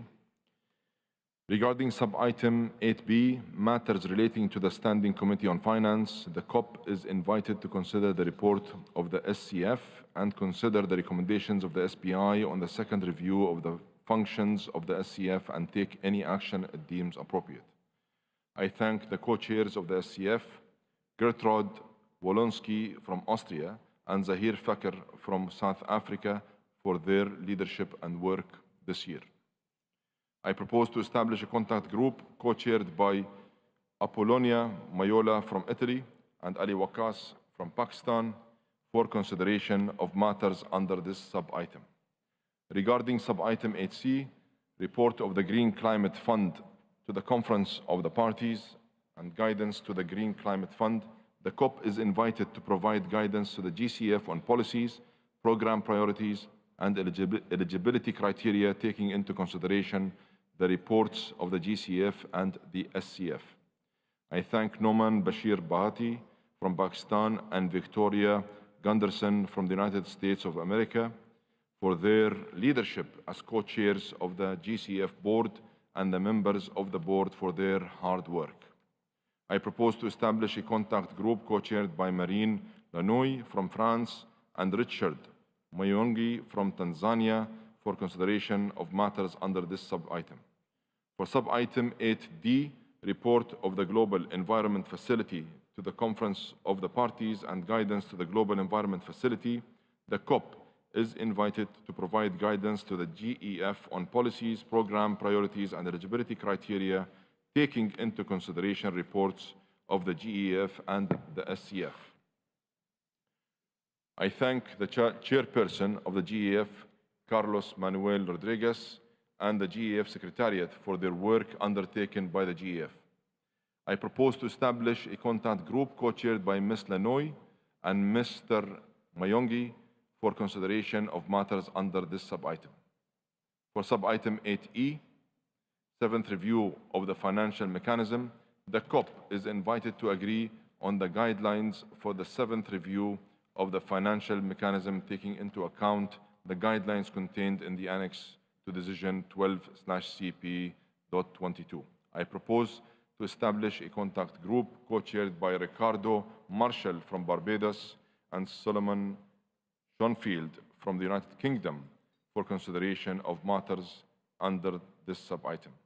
For sub-item 8F, compilation and synthesis of and summary report on the in-session workshop on biennial communications of information related to Article 9, Paragraph 5 of the Paris Agreement, the COP is invited to consider the compilation and synthesis of the second biennial communications of developed country parties and summary report of the second biennial in-session workshop and information to be provided by parties. I propose to establish a contact group co-chaired by Elena Pereira from Honduras and Kelly Sharp from Canada for consideration of the matter under this subcommittee. Under sub-item 8G, operationalization of the funding arrangements responding to loss and damage referred to in paragraph 2, including the fund referred in paragraph 3 of decisions 2/CP.27 and 2/CMA.4, I propose to take this agenda sub-item later during the session once we have launched all other work under the COP, CMP, and CMA. May I take it that the COP agrees to the organization of work proposed under agenda item 8, matters relating to finance as just proposed. Hearing no objections, it is so decided. I would like to thank the co-chairs for accepting this role. To accelerate our work, I request the co-chairs of the contact groups established under sub-items 8A to F to produce draft decision texts after the first meeting of the respective contact groups. I invite parties to refer to the daily program and CCTV for information on the time and location of the first meeting of the contact groups. I invite the COP to turn to agenda item 16, sub-item B, decision-making in the UNFCCC process. At COP27, parties were unable to conclude their consideration of this matter, and in accordance with rules 10C and 16 of the draft rules of procedure being applied, this matter has been included in the provisional agenda for COP28. I propose that Omar Lebreki, a senior member of my delegation, undertake informal consultations on sub-item 16B, and I will report on the consultations at the closing plenary. Hearing no objections, it is so decided. I invite the COP to turn to agenda item 3, report of the subsidiary bodies, sub-item A, report of the subsidiary body for scientific and technological advice.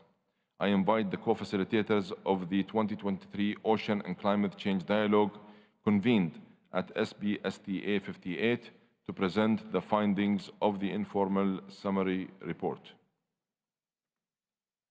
Nayal Odia, you have the floor. Thank you. Excellencies, distinguished guests, it's my honor to be here as co-facilitator for the 2023 Ocean and Climate Dialogue alongside Mr. Julio Cordano of Chile. Those of us in this room today are all well aware of the urgent need for actions to mitigate and adapt to climate change, in many cases through our own personal experiences with the effects of climate change. The Ocean and Climate Change Dialogue, which took place over 2 days in conjunction with Substa 58, and focused on the topics of coastal ecosystem-based restoration, including blue carbon and aquatic foods, highlighted the need for us all to pay more attention to the critical role which a healthy ocean can play and must play in our collective efforts to address the climate crisis. We know that the ocean offers unique opportunities for holistic climate change adaptation and mitigation-based solutions, helping us to better cope with extreme weather events and sea level rise driven by climate change, as well as serving as a key global carbon sink. However, we also know that climate change is already adversely affecting the ocean, threatening its ability to regulate the Earth's climate. We are at a tipping point. A key message that came out of this year's dialogue was the importance of strengthening ocean-focused research and data management, bridging knowledge gaps, and promoting standardized data sharing to effectively integrate the ocean into climate commitments, including the NDCs. With increased knowledge, we will be better equipped to identify where protection and restoration efforts will contribute to strengthening the ocean's ability to capture and store carbon. Not only does the ocean offer enormous potential for holistic climate change mitigation and adaptation measures, but it is also a vital source of nutrition for the world. The outcomes of the dialogue highlight the importance of sustainable aquatic foods to the global carbon cycle, as well as the significant positive potential of the ocean to achieve just transition to renewable sources of energy and low-carbon food security.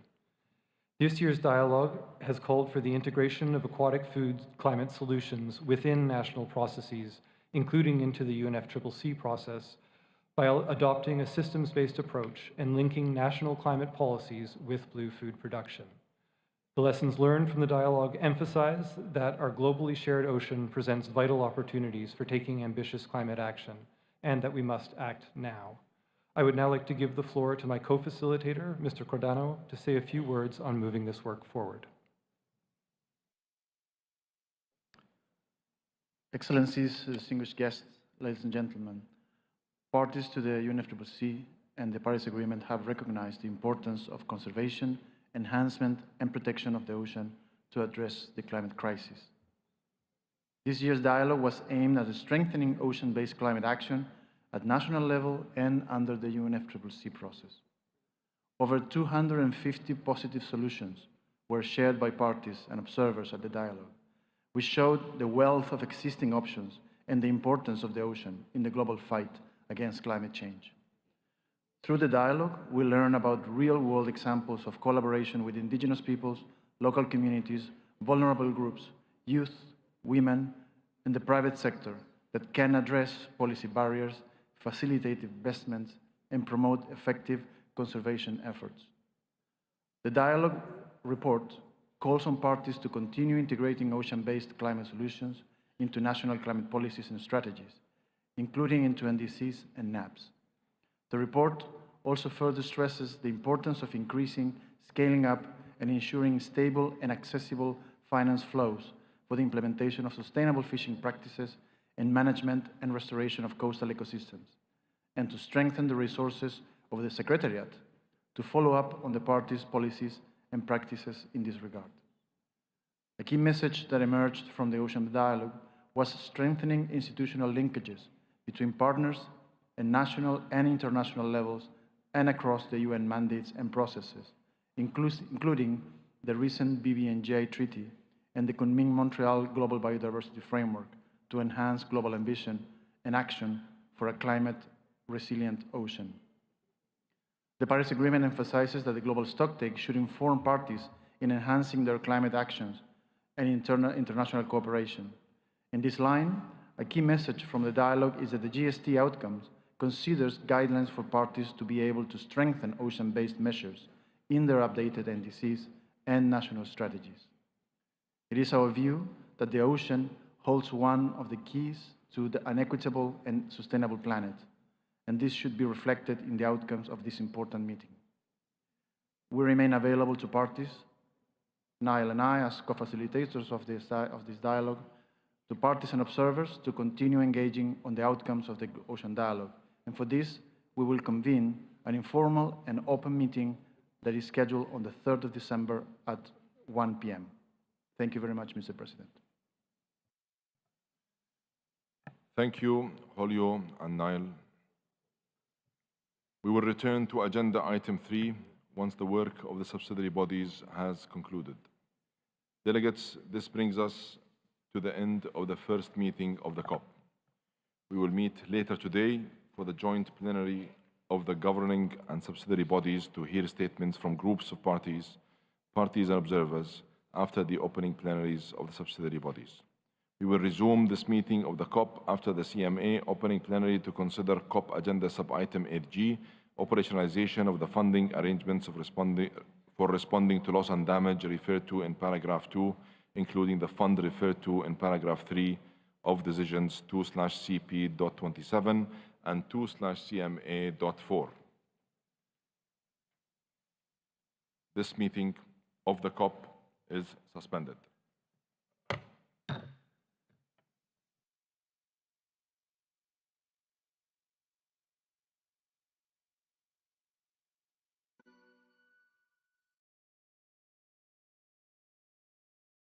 I now declare open the 18th session of the Conference of Parties, serving as the meeting of the parties to the Kyoto Protocol. We will now proceed with our work under agenda item 2, organizational matters. I invite the conference to consider sub-item 2A of the provisional agenda, adoption of the agenda. I invite parties to turn to documents FCC/CMP/2023/1 and Addenda 1 and 2. With the understandings that I outlined earlier in the first plenary meeting of the COP, I propose to adopt the supplementary provisional agenda contained in document FCC/CMP/2023/1/ADD.2 as orally amended to reflect these understandings with the following items deleted, item 14 and item 15. I hear no objections. It is so decided.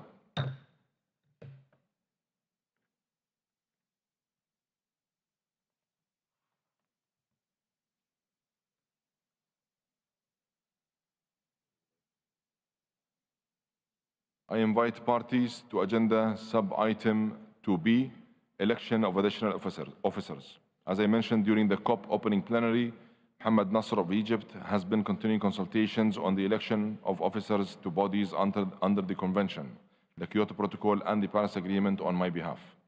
I propose to return to this item at the closing plenary of the CMP.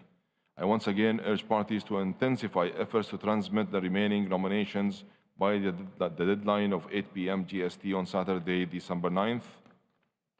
I hear no objections. It is so decided. I invite parties to turn to sub-item 2C, organization of work, including for the sessions of the subsidiary bodies. On the following items, which are also on the agendas of the relevant subsidiary bodies, the CMP will take appropriate action on the basis of inter alia recommendations from these subsidiary bodies. Please note the full titles of the agenda items I will list are projected on the screen. Sub-item 4A and items 8, 9, and 12. During the second week of the conference, we will reconvene the CMP to consider the decisions and conclusions for adoption. I hear no objections. It is so decided. Colleagues, as I already mentioned during the COP opening on Wednesday, December 6th, the SBSTA and the SBI will conclude their work. I look forward to receiving the outcome of the work of the SBSTA and of the SBI. I invite the CMP to turn agenda item 4, reporting from and review of parties included in Annex 1, sub-item B, annual compilation and accounting report for the second commitment period for Annex B parties under the Kyoto Protocol. The CMP is invited to take note of information contained in reports for 2019 to 2023. I would like to mention that the report for 2023 is the last one of the annual compilation and accounting reports.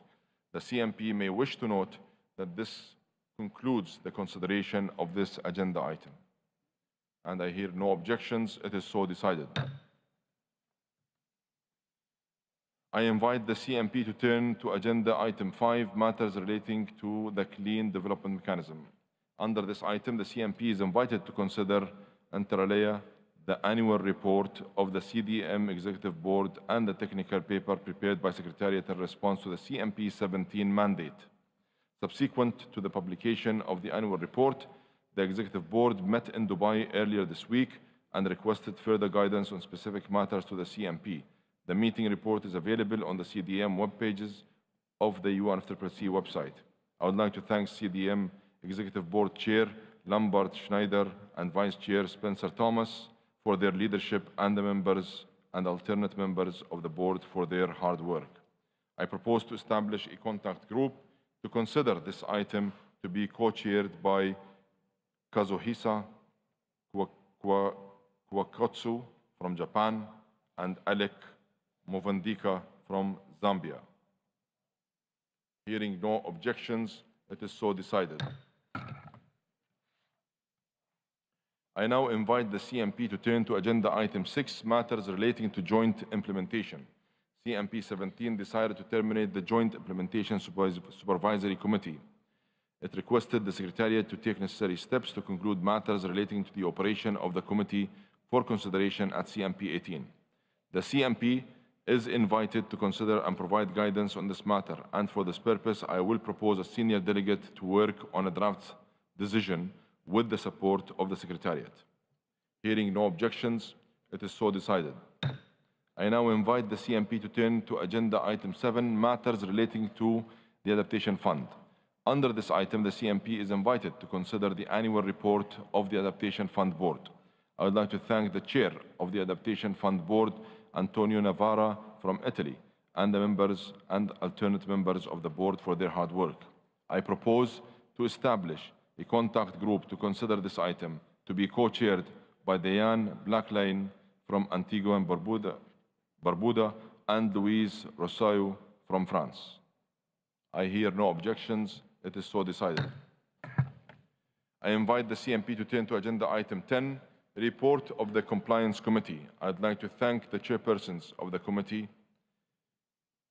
Kunihiko Shimada and Palweti Bainua, as well as the vice chairs Lisa Benjamin and Carolina Antonen for their leadership, and the members and alternate members for their hard work. I propose that the CMP takes note of the report of the Compliance Committee contained in document FCCP/KP/CMP/2023/3. I hear no objections. It is so decided. I invite the CMP to turn Agenda Item 11, report on the high-level ministerial roundtable on increased ambition of Kyoto Protocol commitments. Consultations during CMP 17 on this matter revealed that views remain divergent on whether further work is needed on this matter. I propose a senior member of my delegation to conduct consultations on this matter on my behalf. Hearing no objections, it is so decided. Dear delegates, I'd like to thank the co-chairs for accepting to undertake this role. Colleagues, this brings us to the end of the first meeting of the CMP. The meeting of the CMP is adjourned.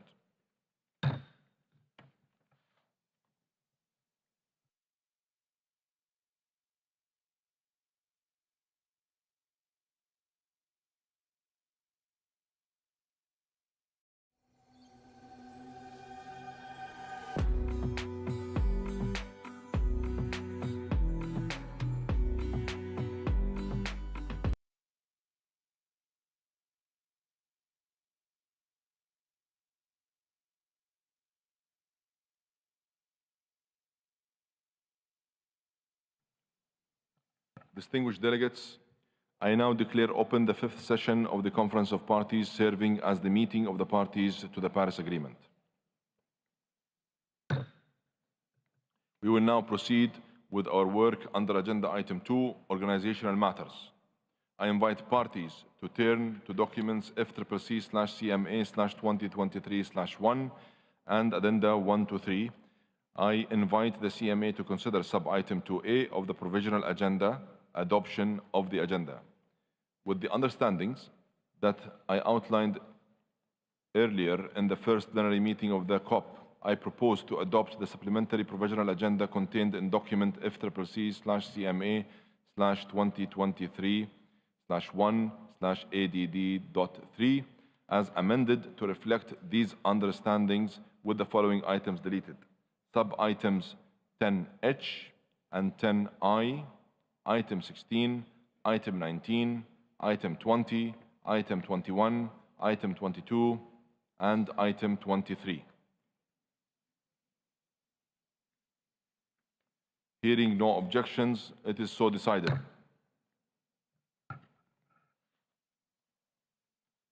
I invite the CMA to turn to Agenda Sub-Item 2B, election of additional officers.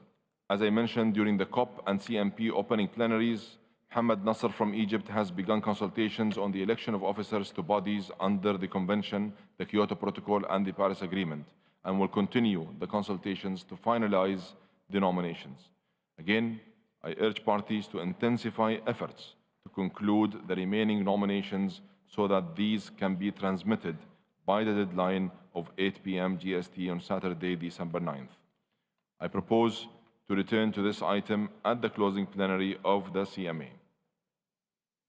Hearing no objections, it is so decided. I invite the CMA to turn to sub-item 2C, organization of work, including for the sessions of the subsidiary bodies. On the following items, which are also on the agendas of the relevant subsidiary bodies, the CMA will take appropriate action on the basis of recommendations from the subsidiary bodies. Please note that the full titles of the agenda items I will list are projected on the screen. Agenda items 4, 5, 6, 7, 8, 9. Sub-item 10A, matters relating to finance as it relates to the second review of the functions of the Standing Committee on Finance. Agenda items 11, 12, 13, 14, and 17. A number of high-level events that relate to a few of the agenda items considered under the subsidiary bodies will also be organized during this session. They are the high-level events of the global stocktake, the high-level ministerial dialogue on the new collective quantified goal on climate finance, the biennial high-level ministerial dialogue on climate finance, the high-level ministerial roundtable on pre-2030 ambition, and the annual high-level ministerial roundtable on just transition. Dates and locations of these events can be found in the program of the conference. Lastly, I would like to mention that during the second week of the conference, we will reconvene the CMA to consider the decisions and conclusions for adoption. Hearing no objections, it is so decided. Colleagues, as I mentioned during the COP opening, the SPSTA and the SPI will conclude their work on Wednesday, December 6th. I look forward to receiving the outcome of the work of the SPSTA and the SPI. I invite the CMA to turn to agenda item 10, matters relating to finance, including sub-items A to G. Regarding sub-item 10A, matters relating to the Standing Committee on Finance, the CMA is invited to consider the report of the SCF prepared for this session and the recommendations of the SPI on the second review of the functions of the SCF and take any action it deems appropriate. Consideration of this sub-item will be undertaken jointly with the contact group established by the COP for its agenda sub-item 8B, co-chaired by Apollina Mola from Italy and Ali Waqas from Pakistan. Regarding sub-item 10B, guidance to the Green Climate Fund, the CMA is invited to provide guidance to GCF on policies, program priorities, and eligibility criteria related to the Paris Agreement for transmission by the COP. Consideration of sub-item 10B will be undertaken jointly with the contact group established by the COP for its agenda sub-item 8C by co-chaired by Marine Lanouille from France and Richard Mayongi from Tanzania. Regarding sub-item 10C, guidance to the Global Environment Facility, the CMA is invited to consider the information provided by the GEF and to provide guidance to it on policies, program priorities, and eligibility criteria related to the Paris Agreement for transmission by the COP. Consideration of sub-item 10C will be undertaken jointly with the contact group established by the COP for its agenda sub-item 8D to be co-chaired by Ms. Lanouille and Mr. Mayongi. Regarding sub-item 10D, matters relating to Adaptation Fund, the CMA is invited to consider the annual report of the Adaptation Fund Board prepared for this session. Work under this sub-item will be undertaken jointly with the contact group established by the CMP for its agenda item 7, co-chaired by Diane Black-Lalin from Antigua and Barbuda and Louis Rousseau from France. Regarding sub-item 10E, new collective quantified goal on climate finance, the CMA is invited to take stock of the progress made and provide further guidance on the ad hoc work program. I would like to thank Fiona Gilbert and Zahir Fakir for their leadership as co-chairs of the ad hoc work program and for their work this year as reflected in their annual report prepared for this session. Work under this sub-item will also take in consideration the summary of the deliberations at the high-level ministerial dialogue to be convened on December 3rd. I propose to establish contact group co-chaired by Gabriella Blatter from Switzerland and Amina Yavoli from Fiji for consideration of matters under the sub-item.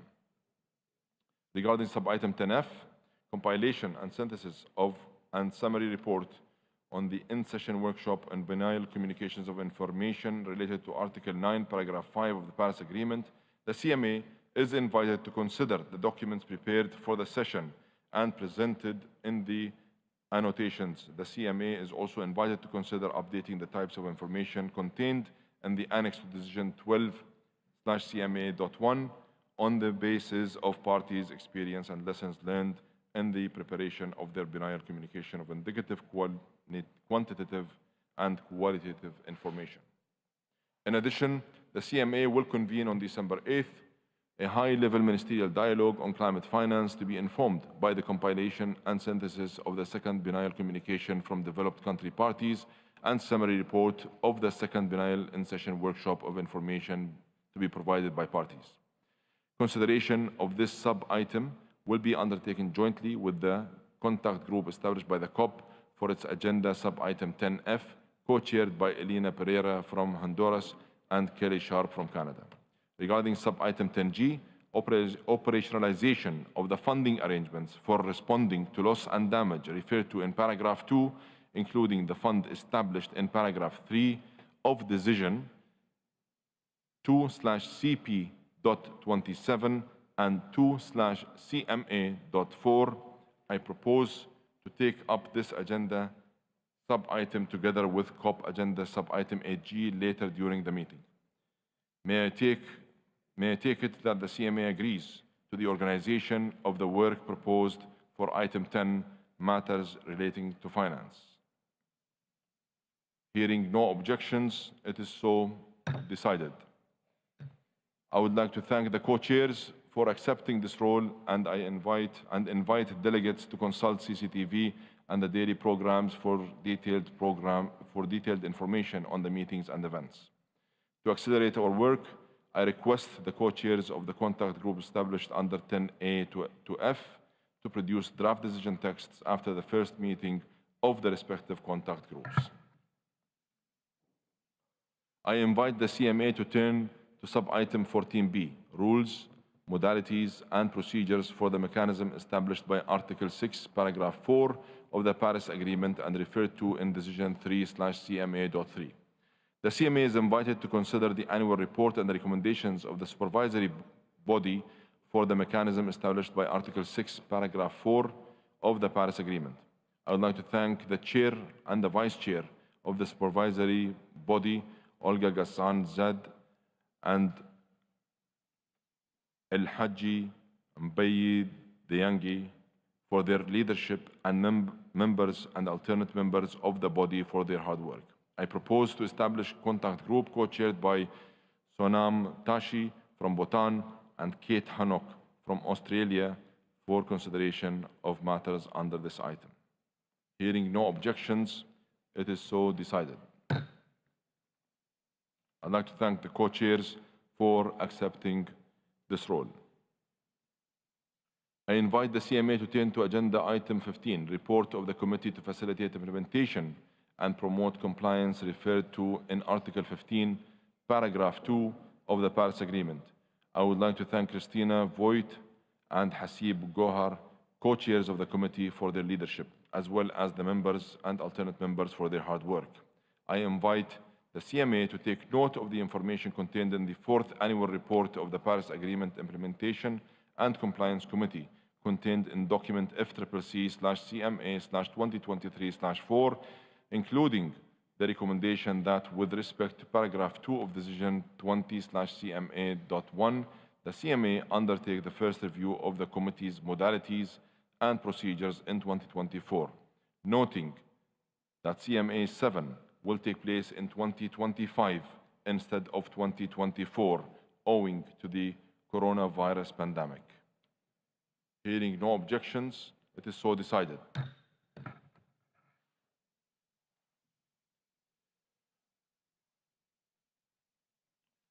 Distinguished delegates, I'd like to take this opportunity to draw parties' attention to documents FCCC/CMA/2023/12 and FCCC/CMA/2023/10.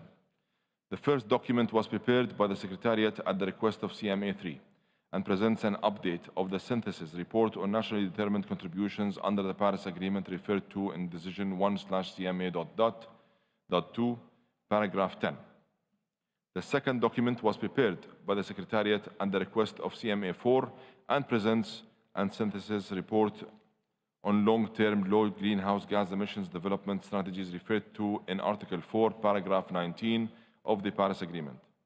These synthesis reports, which are available on the UNFCCC website, provide an overview of where parties stand in terms of the ambition and actions outlined in their nationality-determined contributions and long-term low greenhouse gas emission development strategies, and they can serve as useful inputs to your deliberations here in the UAE. This meeting of the CMA is suspended.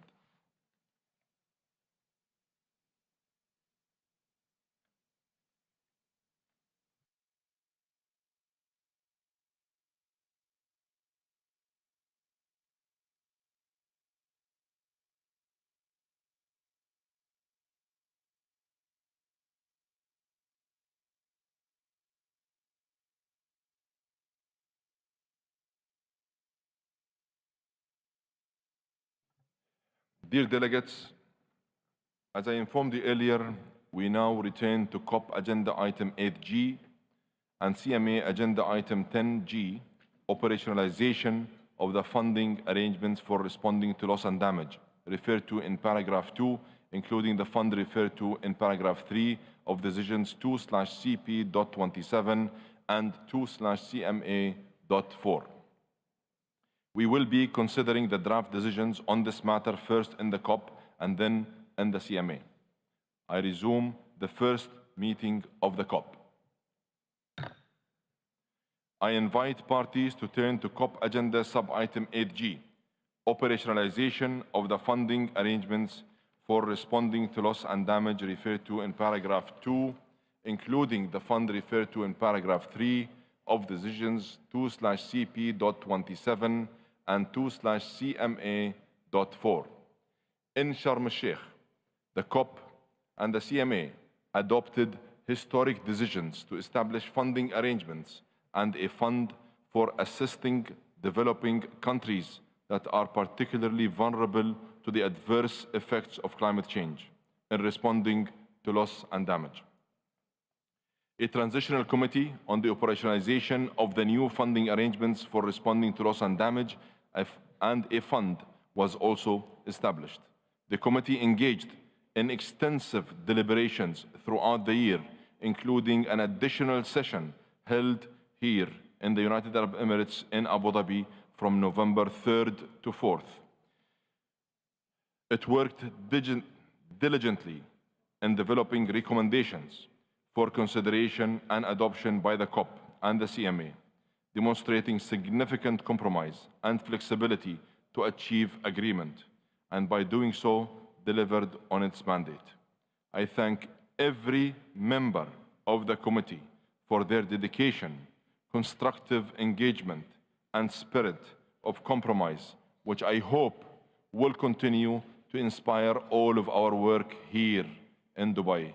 I also thank the co-chairs for their leadership.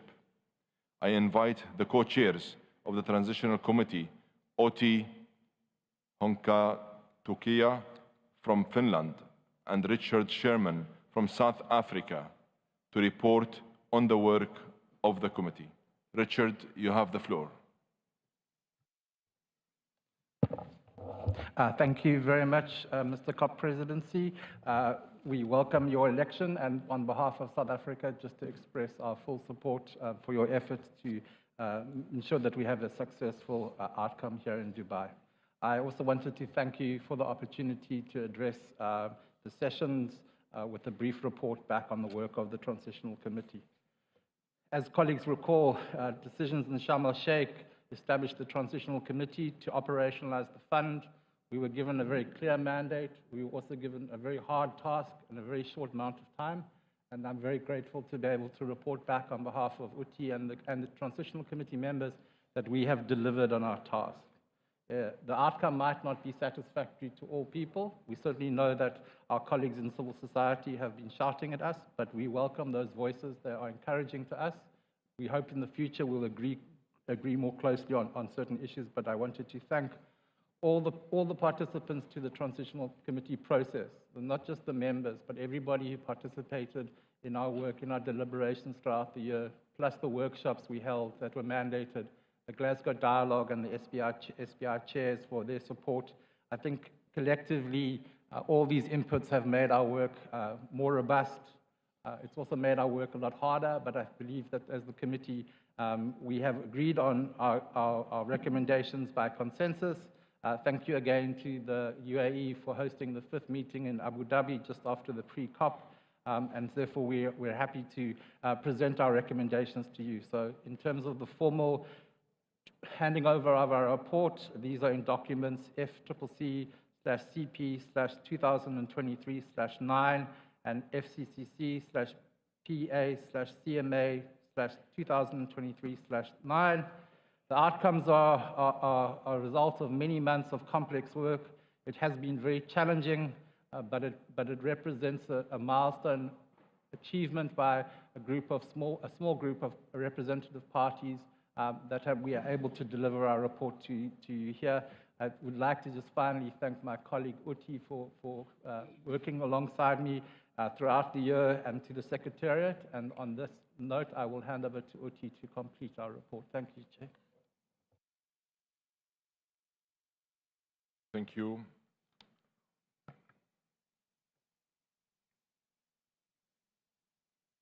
Your co-chair, Oti, would you like to say a word?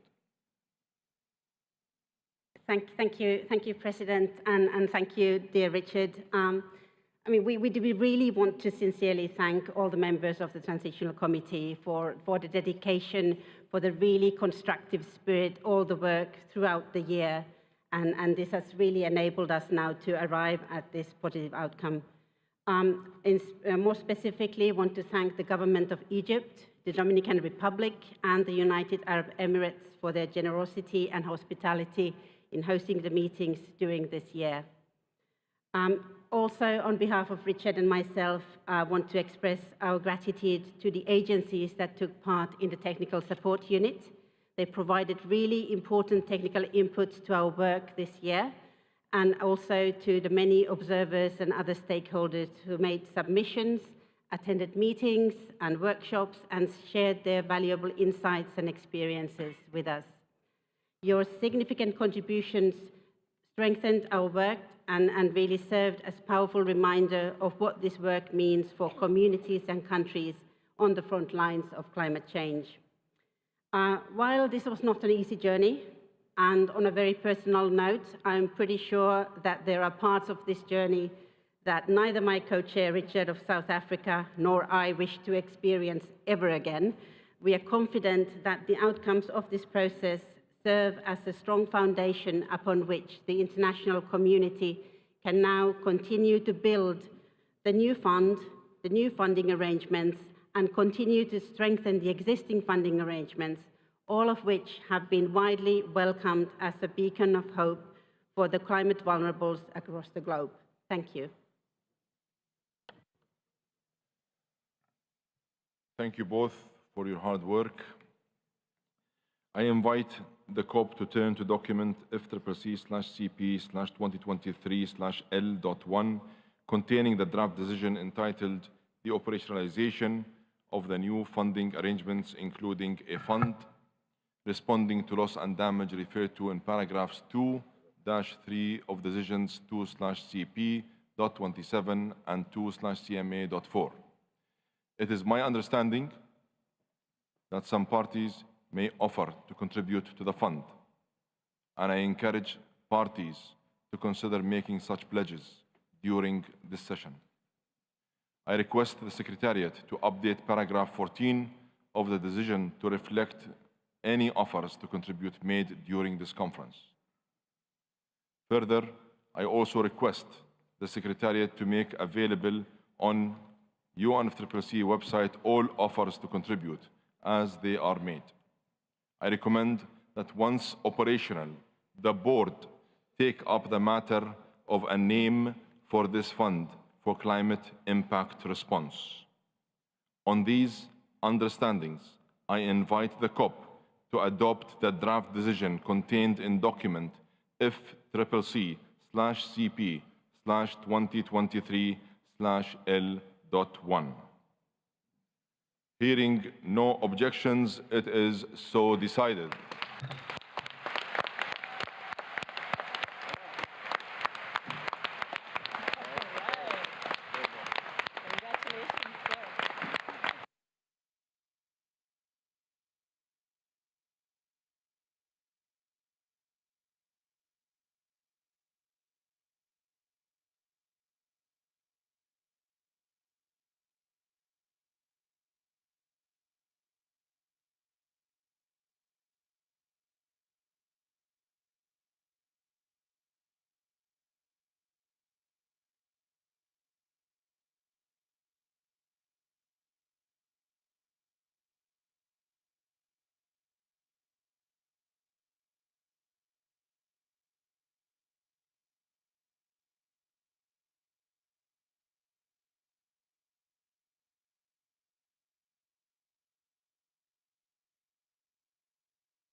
I congratulate parties for this historic decision.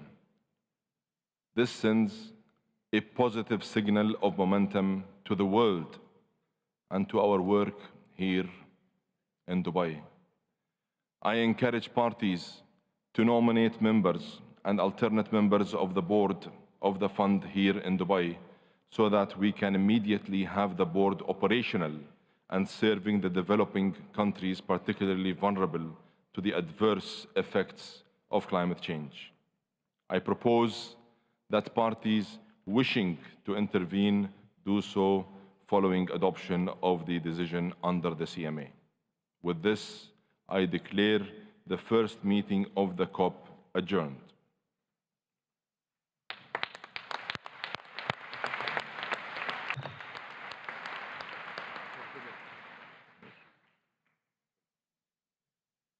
We will now resume the CMA to adopt corresponding decision.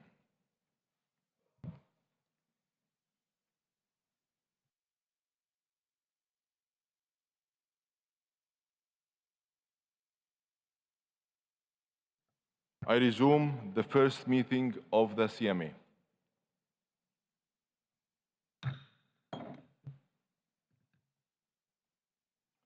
On the same understanding just outlined in the COP, I invite the CMA to adopt the draft decision contained in document FCCC/PA/CMA/2023/L.1.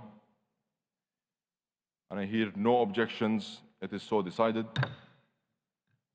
Once again, I congratulate all parties for this historic decision.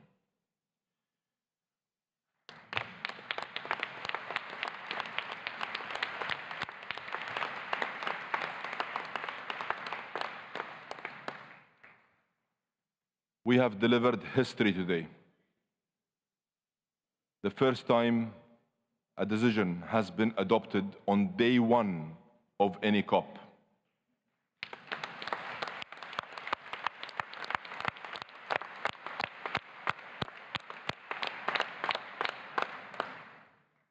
And the speed in which we have done so is also unique, phenomenal, and historic. I thank you all.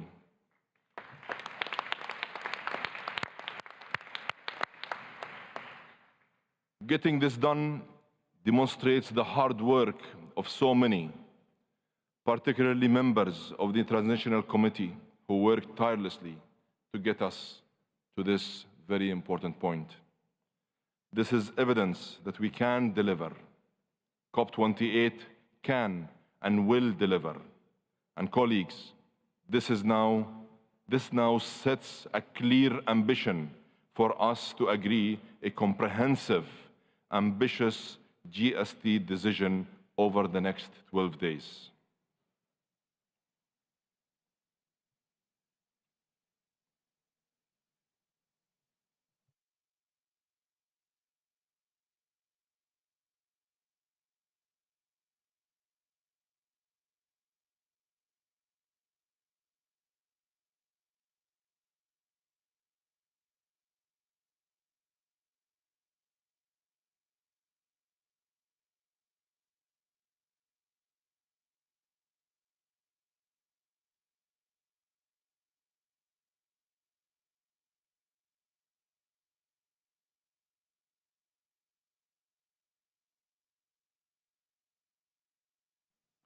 Allow me a minute for consultation, please. Thank you.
Thank you, sir.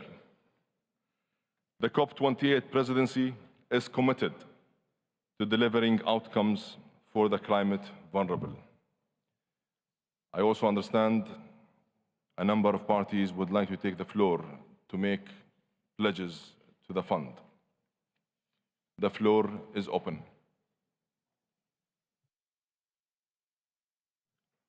I see Germany.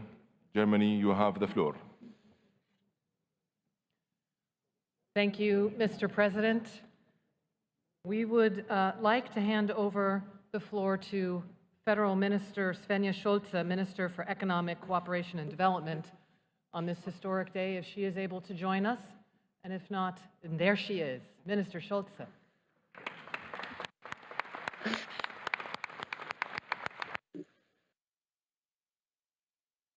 Dear colleagues, dear Dr. Sultan Al-Jaber, thank you so much for letting me participate in this remarkable moment. And let me express my gratitude to all of you, and especially to you personally and the team of the COP presidency. It is really a groundbreaking decision for solidarity for the most vulnerable. And the package adopted today is the outcome of hard work in the transitional committee throughout this year. And this decision you have just taken enables the quick and the effective operationalization of the new funding arrangements, including a fund. Now we need to move from words to action. And this is why I am happy to confirm on behalf of Chancellor Olaf Scholz that, like the government of the United Arab Emirates, the German government stands ready to kickstart the new fund with $100 million US. And we invite all countries to make further contributions for this first capitalization of the new fund responding to loss and damage. And now, let's deliver the same ambition also on mitigation and adaptation. I look forward to seeing you all tomorrow. And thanks again, Dr. Sultan Al-Jaber. Thank you.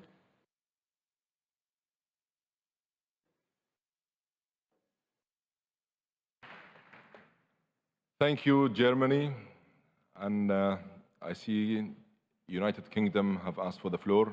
You have the floor, UK. Thank you, Mr. President. This is a historic occasion and one that's been a long time in the making.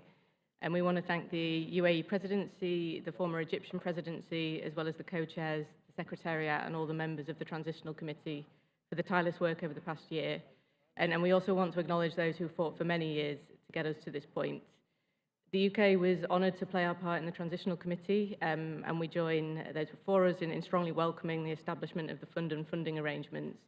And we've heard the message loud and clear. It's now time for the fund to get to work. And in this spirit, the UK is delighted to announce up to £60 million for loss and damage, including up to £40 million for the new fund, and a further £20 million for funding arrangements, including for early warning systems and disaster risk finance. This is a demonstration of our commitment to getting the fund up and running so that it can support our vulnerable partners. And for the fund to deliver at the scale needed, we must work together to ensure that it delivers in bringing in a wide variety of sources. Mr. President, the outcome that we've achieved this year demonstrates our potential when we come together for a common cause. We need to channel this momentum through the rest of the COP28 as we strive for an ambitious outcome that keeps 1.5 in reach and supports the most vulnerable. Thank you.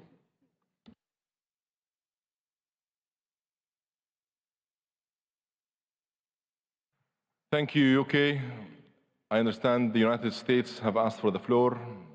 You have the floor, sir. Thank you very much, and congratulations, Mr. President. This has been an incredible journey. The United States fully supports the recommendations from the Transitional Committee, and we are obviously pleased with everybody by the early adoption by the parties, which is a great way to start this COP. We have been working very, very closely with other Transitional Committee members this entire year in order to design an effective fund that is based on cooperation and does not involve liability or compensation. And we're very much committed now to work with our Congress to provide $17.5 million specifically towards the Fund for Climate Impacts Response that will help vulnerable countries to respond to the impacts. But we also expect this fund to be up and running quickly. We expect that it will help address priority gaps in the current landscape of support, which I'll say a couple of words about, and we expect it will draw from a wide variety of sources. So we will be submitting a statement on the Transitional Committee recommendations there too. In addition, I'm pleased to announce an additional $4.5 million for the Pacific Resilience Facility, subject to congressional requirements, another $2.5 million for the Santiago Network, specifically for its stand-up. And both the Pacific Resilience Facility and the Santiago Network are recognized in the Transitional Committee recommendations as key elements of the broader mosaic of support to vulnerable countries and communities as they deal with and respond to the impacts of climate crisis. We are also planning not just to look at the Fund for Climate Impacts, but with respect to a broader mosaic of ways in which we intend to continue to support vulnerable countries. I just want to highlight three of them very quickly. First, we have and we will continue to help vulnerable developing countries to recover and reconstruct from extreme climate-related events, including through the support to the multilateral development banks. In 2023, we supported flood reconstruction, emergency assistance in Bangladesh through the Asian Development Bank, emergency support to address disasters in Rwanda through the African Development Bank, an emergency program in response to Tropical Storm Julia in Honduras through the Inter-American Development Bank. And second, we will continue to support vulnerable countries in their efforts to increase fiscal space. We will support the expanded application of climate-resilient debt clauses, including by the multilateral development banks, and we're very proud of the work that the Development Finance Corporation has undertaken over the last 18 months, in which we have specifically committed more than $1.5 billion in political risk insurance for debt-for-nature restructurings. And in Belize, for example, with DFC's support, a private company will now provide paramedic insurance to cover damages caused by hurricanes equal to more than 20% of Belize's GDP. And thirdly, finally, the United States is committed to working with others on policy matters related to sea level rise. In 2022, we made it a U.S. policy that sea level rise driven by human-induced climate change will not diminish the maritime zones on which island states and other coastal states rely, including for food and livelihoods. In addition, President Biden announced the United States considers that sea level rise driven by human-induced climate change should not cause a country to lose its statehood or its membership in the United Nations. And these are a snapshot of what I think is an increasingly broad array of initiatives from nations around the world. And finally, with respect to the importance of innovative sources of finance, the scale of the challenge is simply too large for any government to be able to finance alone. And that is why we announced last year, and we will be announcing further in a few days, the outlines of the full measure of how this will now be implemented for the Energy Transition Accelerator, the ETA, which will go to help specifically vulnerable countries in their efforts to adapt and to respond to the impacts of the climate crisis. And going forward, we will continue to work with partners in addition to President Biden's PREPARE program, which is the Emergency Adaptation Initiative, which he has announced. So we're proud of what has happened here over this last year and proud of what has been announced today. Thank you. Thank you, U.S. May I now give the floor to Japan, please. Japan, you have the floor. Thank you, Chair. Japan welcomes the adoption of the decision to establish the fund at this plenary. Like previous speakers, we commend the hard work of the Transition Committee, and I am humbly delighted that a Japanese member of the committee also contributed to this outcome. We hope that the fund will be operationalized at the earliest timing so that we can assist developing countries that are particularly vulnerable to the adverse effects of climate change. I am happy to announce that Japan pledges $10 million for the startup of the fund.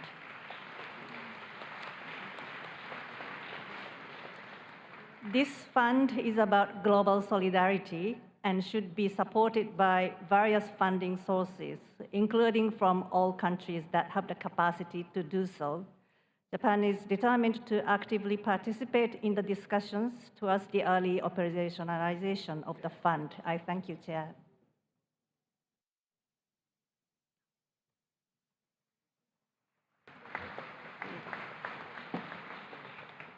Thank you, Japan. I would like now to ask the EU to take the floor. EU, you have the floor. Thank you so much. And I want to speak on behalf of the EU and its member state. And first, thank you, the presidency, for the good start, for this positive start. I would also like to thank you, the Transitional Committee, for its work and welcome the adoption by parties of the recommendation on the funding arrangement, including the fund, as agreed in Abu Dhabi.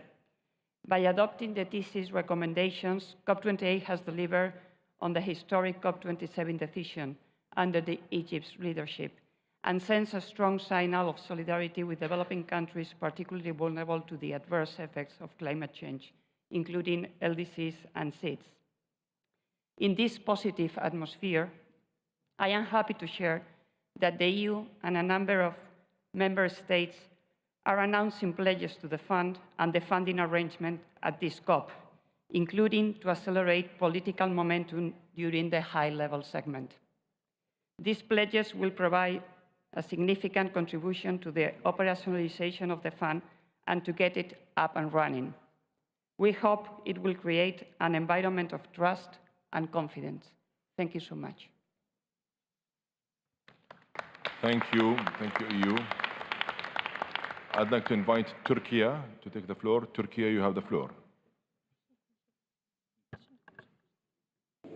Sayın Başkan, Excellency, distinguished delegates, first I would like to express our sincere gratitude to the Presidency for hosting us in this exceptional place.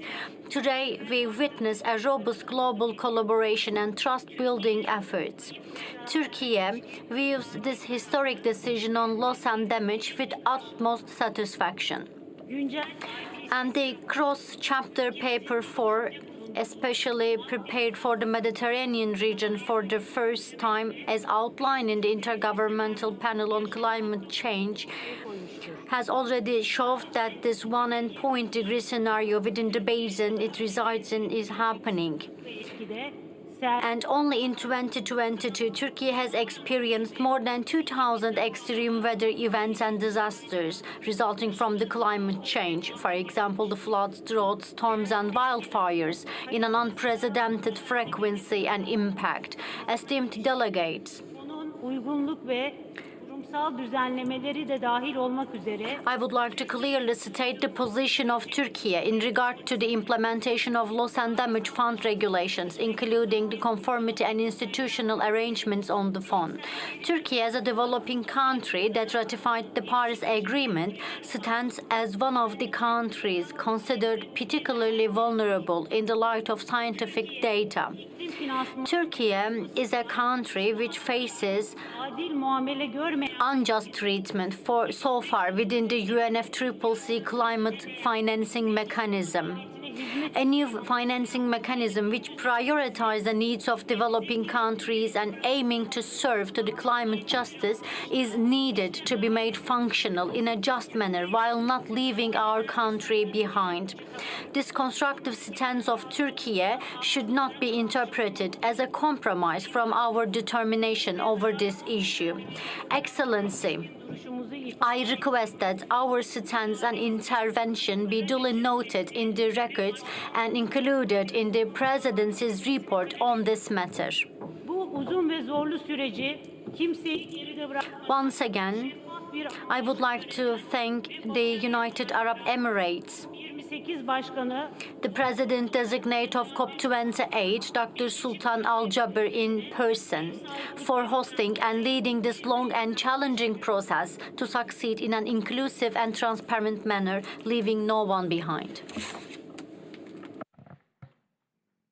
Thank you very much. Thank you very much, Turkey, for your statement, and it will be noted in the report. Allow me now to request DRC to take the floor. DRC, you have the floor.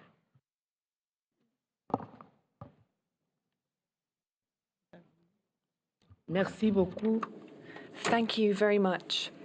Excellence, Dr. Sultan Al-Jaber.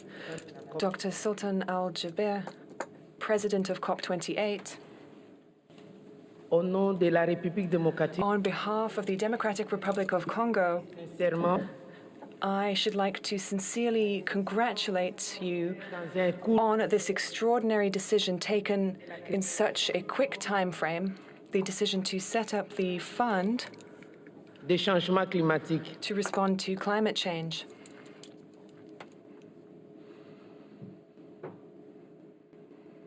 Cependant, nous voulons However, que nous espérons we should like to state que ce fonds that we hope va permettre that this fund will allow the countries that are victims of the adverse effects of climate change bénéficiaires to be genuine beneficiaries, assouplissement and that there will be flexibility de mécanismes d'accès à ces fonds. in mechanisms to access the fund, and also de ces fonds.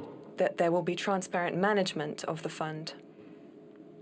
Nous espérons aussi que la création We also hope that the creation of this fund l'engagement pris will not obscure the commitments undertaken by countries responsible for pollution to contribute to fighting climate change selon des 100 milliards de dollars américains to the tune of $5 billion per year, réalisés depuis an obligation which has still not been met in 14 years now.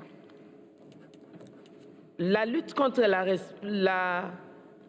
le réchauffement climatique et The fight against climate change is the responsibility of all. Nous savons que la responsabilité est collective. We know that the responsibility is common but differentiated, whether we are responsible for the pollution or not. La République démocratique du Congo, The Democratic Republic of the Congo, des différentes formes de réchauffement, is a victim of various forms of global warming. Like any forested country, sommes aussi la réponse face au changement. we are also at the forefront of responding to climate change Potentiel environnemental through our environmental capacities, which are significant.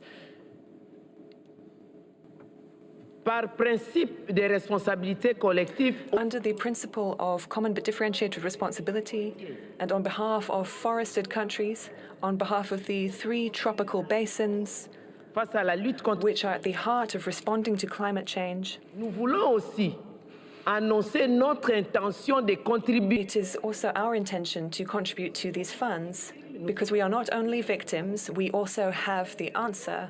Conditionné. But this answer is conditional. Aujourd'hui, qu'il soit acté aujourd'hui, We ask that today, première journée extraordinaire COP28, the 7th extraordinary day, the first rather extraordinary day of the COP, that forests be made the answer, and we, forested countries, vision à la hausse ask for an upward revision of the number of carbon tons fonctionner dans ces fonds to allow us de carbone to work with these funds from the carbon market à mobiliser so that we can contribute to mobilizing fund resources.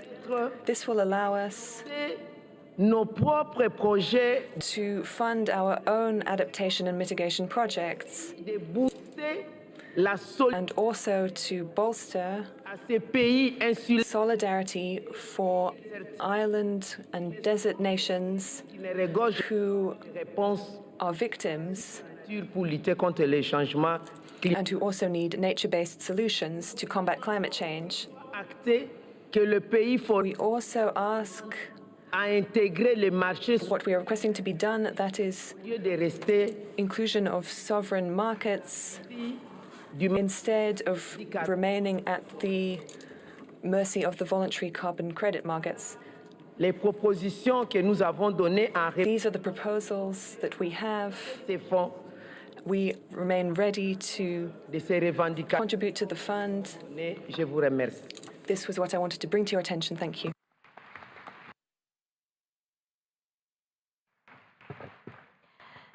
Dear delegates, we would like to ask for a 2-minute break. Thank you.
Dear delegates, may I invite you to take your seats again? Thank you.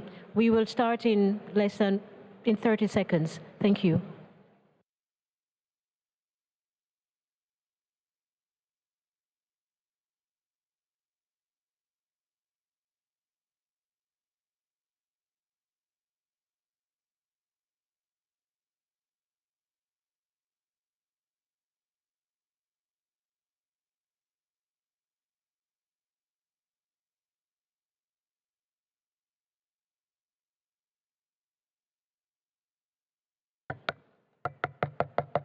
Dear delegates, may I invite you to please take your seats so we can resume?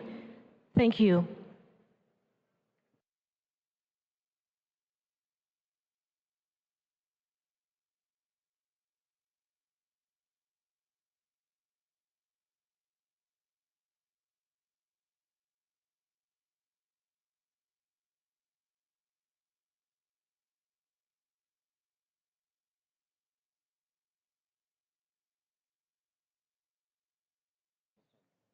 Can you please take your seats? Can you please take your seats?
I'd like to start, please. I'd like to start again. I'd like to invite Iran. Iran, you have the floor.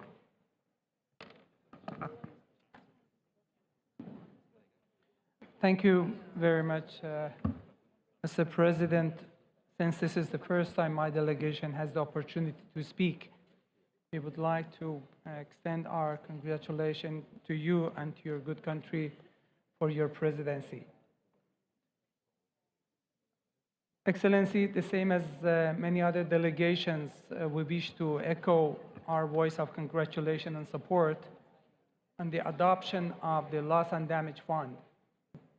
At the same time, my delegation wishes to draw the attention of the COP and its member states to some important considerations when it comes to operationalization and functions of the fund, in particular under the World Bank. One of the first priorities when the fund starts its function is transparency of work and addressing the financial need and requirements of all developing nations in an equal manner. Unfortunately, the World Bank, together with a number of financial mechanisms, which the World Bank is their host, in their function during previous decades, have followed the political approach in consideration and approval of financing of projects belonging to a number of developing nations, including my own. And accordingly, our projects have been explicitly ignored by them. Therefore, we should ensure that the new fund in its function shall equally address all projects and requests for funds, and all developing countries, far from any political motive and influence, shall have unimpeded access to its financial support. Further, the dust and sandstorms as a critical weather event and significant impacts on many countries and regions should also be included in the scope and areas of activities of this fund. And accordingly, this fund shall finance those projects submitted to it. Thank you very much. Thank you, Iran. Now I would like to invite Zambia to take the floor. Zambia, you have the floor. Thank you very much, Mr. President. Mr. President, you recall that at COP27, one of the measures of success we put as Africa was to convince the world that the Loss and Damage Fund was necessary. Coming to COP28 here in Dubai, we wanted to measure success to see whether the Loss and Damage Fund will be established and that it will become operational.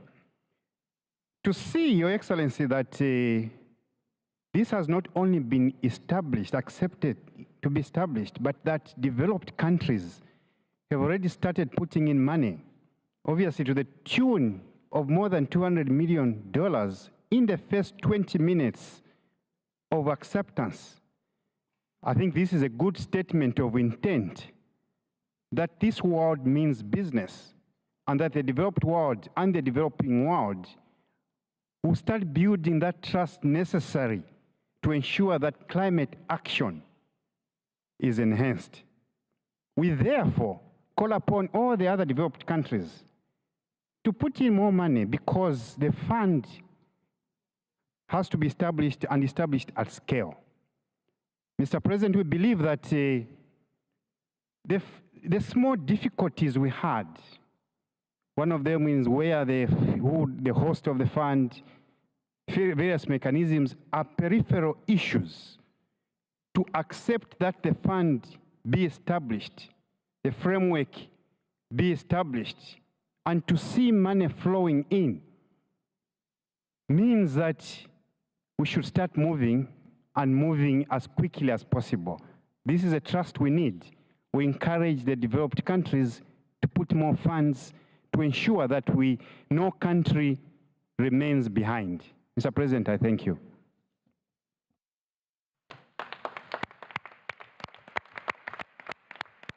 Thank you very much, Zambia, for your kind words. And like we promised, this is going to be a different COP with a different presidency, very much centered around action and implementation. And I think us being able to achieve this historic moment today is a great and a clear and a unique demonstration of that commitment. Allow me now to ask Norway. Norway, you have the floor.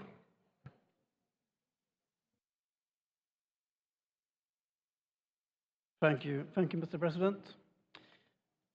Norway welcomes and strongly supports the decision we have adopted today on loss and damage funding arrangements and the new fund. This decision sets a clear path towards strengthening funding arrangements, including through the fund. The next steps in making the fund operational will still require a lot of work by its board and will therefore encourage early nominations of board members. Mr. President, while celebrating the progress made, Norway is very disappointed that we could not agree on specific language in the governing instrument for the fund to take a human rights-based approach. However, we fully expect that the board will ensure that the fund operates in a way that respects and promotes human rights. We also fully expect that the board early on will engage stakeholders, including youth, women, and indigenous people in its proceedings and decision-making. Mr. President, we welcome the announcements of financial contributions made today, and I'm pleased to say that Norway will announce a contribution to the fund during the World Climate Action Summit. And we look forward to further announcements in the coming days. But it is also important, Mr. President, that the board, once it is established, initiates an initial resource mobilization as soon as possible in order to encourage further contributions from parties and from a wide variety of sources in order to maximize financial input to the fund.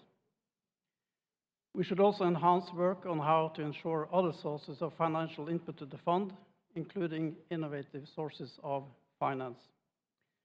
Lastly, Mr. President, while we can celebrate our decision on the funding arrangements and the new fund and its support, let us not forget the reason why loss and damage is now increasingly a challenge globally for us all. We know that we are not on the right path toward the long-term goals of the Paris Agreement, and that devastating effects of climate change will just worsen if we do not strengthen global efforts to urgently reduce greenhouse gas emissions. So let us make sure, Mr. President, that this COP delivers not only hope for support to those most vulnerable to the impacts of climate change, but that it also delivers a strong message that we collectively are taking steps towards strengthened mitigation action and keeping global warming below 1.5 degrees Celsius within reach. Thank you, Mr. President. Thank you, Norway. May I ask India, please? India, you have the floor. Thank you very much, Mr. President. Firstly, allow me to congratulate UAE Presidency and the UNFCCC Secretariat for the outstanding arrangement done for COP28. We thank you for the excellent hospitality. India strongly supports the decision to establish the Loss and Damage Fund. India engaged constructively in the meeting of the Transitional Committee and also appreciates the work of the Transitional Committee. It is important to note the decision on operationalization of Loss and Damage Fund will be a landmark decision. We congratulate COP Presidency for this important decision. I thank you very much, Mr. President, for this achievement.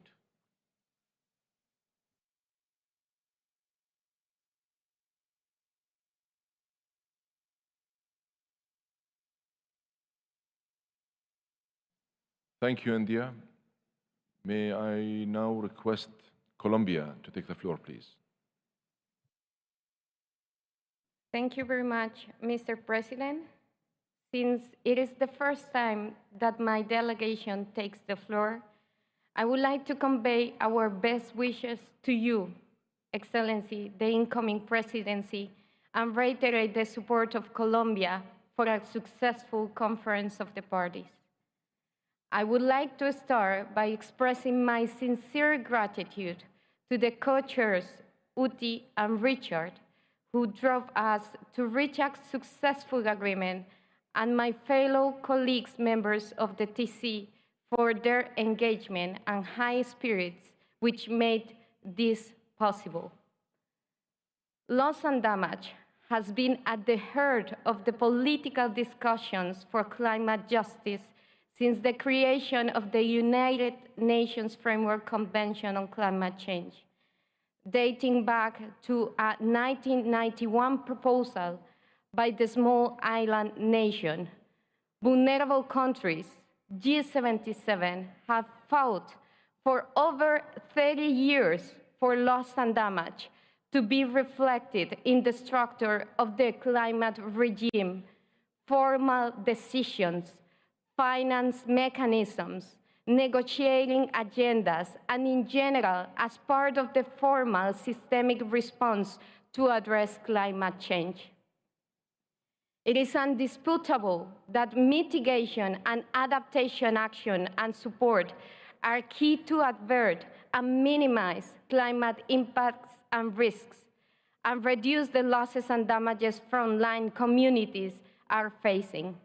However, the evidence and the science are also clear that loss and damage is no longer only a risk, but a life reality, especially for many communities around the world, including Colombia. After 3 decades of advocacy, an international response was achieved based on justice, responsibility, and the fact that mitigation and adaptation cannot avoid the current and future losses and damages generated by climate impacts. Nations have failed to adequately address mitigation efforts at a global level, and we cannot continue on that path. It is clear that those who are bearing the burden of the cost of loss and damage are the most vulnerable people with the fewest resources, as well as the economies of developing countries overburdened with debt. Today, we celebrate and join our voices for the adoption of the TC recommendations. The operationalization of the Loss and Damage Fund under the financial mechanism of the Convention is the appropriate response of the UNFCCC, independently of other initiatives occurring outside of the Convention. While the outcome of the TC is far from perfect, Colombia considers that the agreed final package is sufficient to safeguard access to the fund's resources by all developing countries and its operationalization in an effective manner, leaving no one behind. Pledges should be commensurate with the scale of the needs for loss and damage, which is already costing hundreds of billions of US dollars a year. We need to scale up quickly to make up for 30 years of lost time. Pledges and focus should be on addressing loss and damage. We welcome the pledges made by many countries, and we hope more will come. We are today, no doubt, at the turning point where losses and damage is, with justice paving its way to becoming the third pillar of climate action and support, together with mitigation and adaptation. Addressing loss and damage has a well-deserved place at the very heart of the global response to threat of climate change, both under the Convention and the Paris Agreement in the context of sustainable development and efforts to eradicate poverty. I thank you, Mr. President. Thank you, Colombia. Allow me just... I have a growing list of speakers, and the SPS need to start their sessions immediately after the close of the governing body's meeting. I therefore will allow to continue with the requests I have, but I kindly request that delegates to keep their statements brief to a maximum of 2 minutes, please. Thank you. Now I would like to invite Switzerland. Switzerland, you have the floor.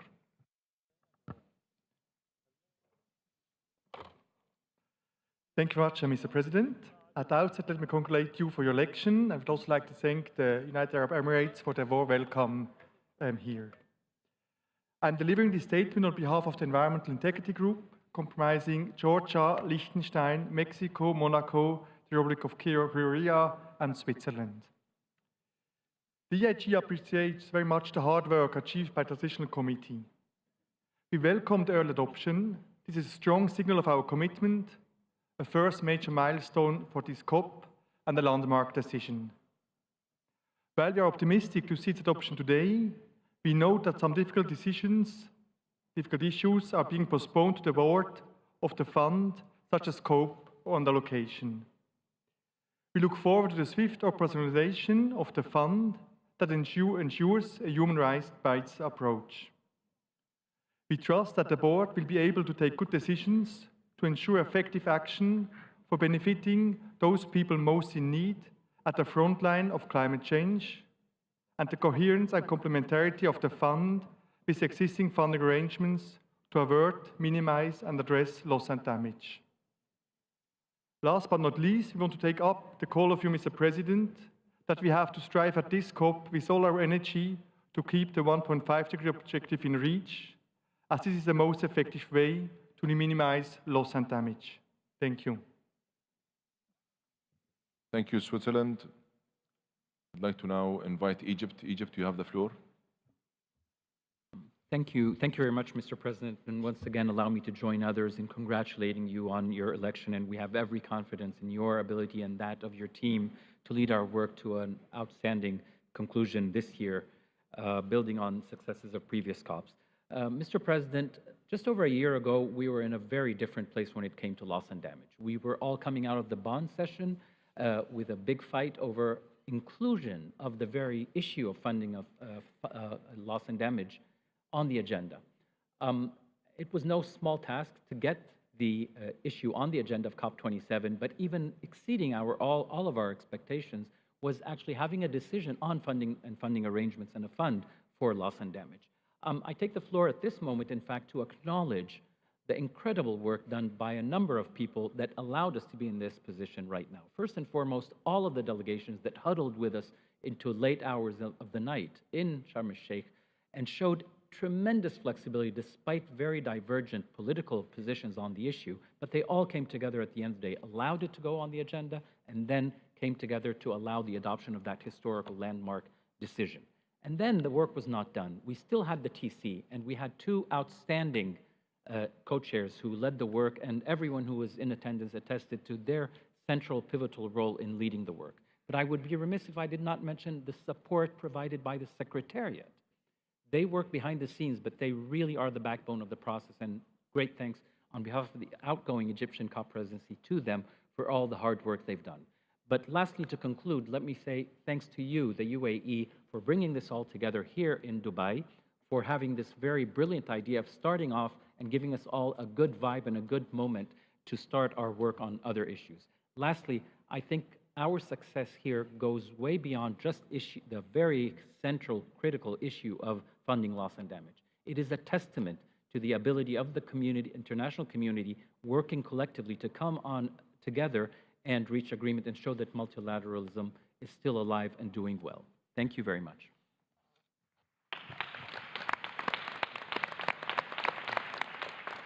Thank you, Egypt, for your kind words and your intervention. I must though say that it has all started in Egypt, and if it wasn't for your persistence, determination, commitment, and follow-up throughout the year, this would not have been possible. We thank you for your efforts.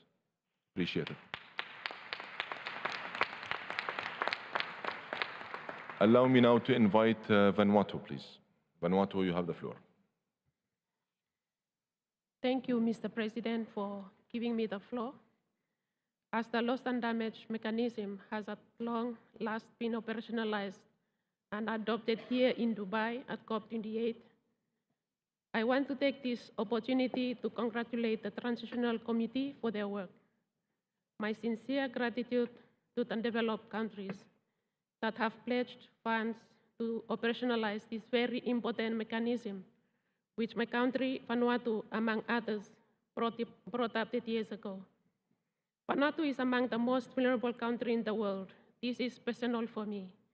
Imagine twin cyclones landing in a week in your country, or a series of severe tropical cyclones in a year.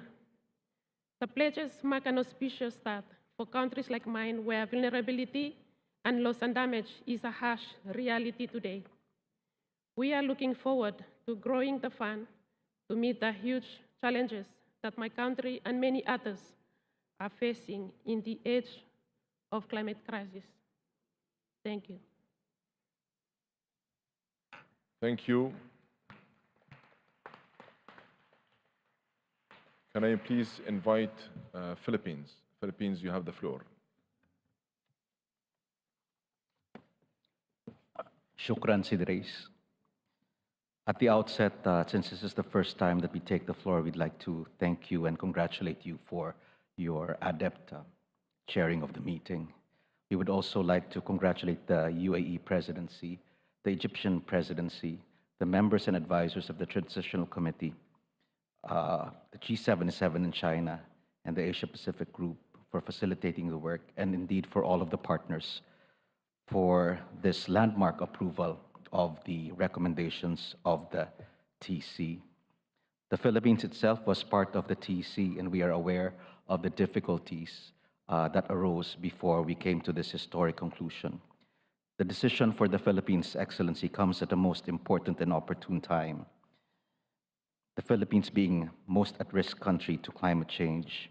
10 years ago, Excellency, the Philippines was hit by Typhoon Haiyan, and the loss and damage sustained was unbearable. Thousands were silenced forever. And today we take to this floor, speaking not just as one country, but together, clearly, unequivocally, united with a decisive action. The operationalization of the L&D Fund is a historic move forward. It is proof positive of what we can do as an international community if we put our brains together and work together.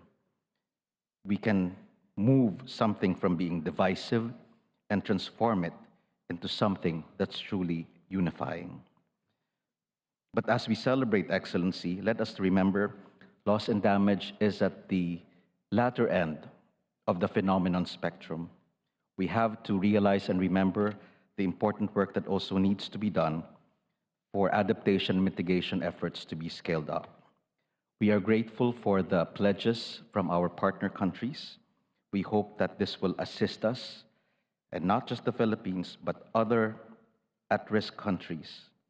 What we are doing here, Excellency, is that we're moving forward and working together in moving and transforming countries from states of fragility to agility. And what's more important is that we're working together to make sure that the narrative of climate change and its impacts on peoples and nations becomes a narrative of turning victims to victor.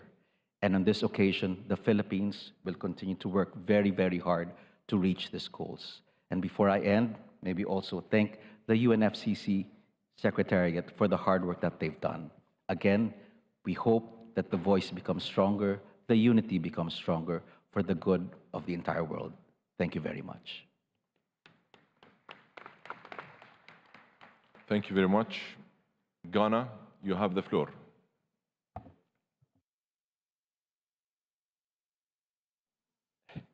Thank you, Mr. President. Mr. President, at the outset, we want to congratulate you for your leadership, for taking up this very important role in this critical moment.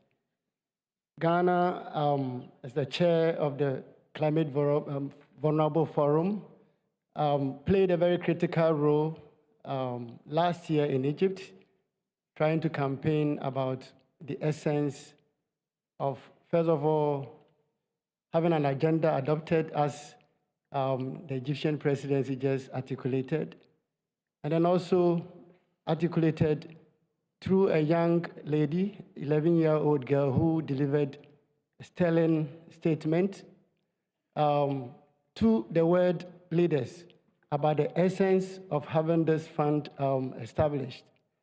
And so today we are very happy to see this success being made and then being celebrated by all. We therefore encourage all parties, especially developing country parties, to actually continue the leadership that has been shown today, so that the objective of the fund to deliver success for vulnerable communities that around the world can actually achieve this objective. We want to take this opportunity to thank everybody and then also say that we are ready to work with your presidency. I thank you, Mr. Chair. Thank you very much, Ghana. I'd like to invite Peru.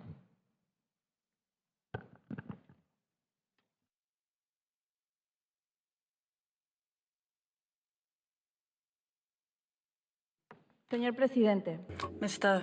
President, distinguished delegates, at the outset, Mr. President, we would like to congratulate you on being designated the president of this COP, and we would also like to thank the outgoing presidency of Egypt for its leadership. Mr. President, today we are participants in how, by working together, we can achieve historic results for our peoples, and in particular for the most vulnerable women, indigenous women. Mr. President, now as we begin our work, I am confident that Peru will be supporting this process under your leadership. We are confident that this is a moment of achievement, of success, which will continue over these 2 weeks, bringing us towards our goals. Thank you.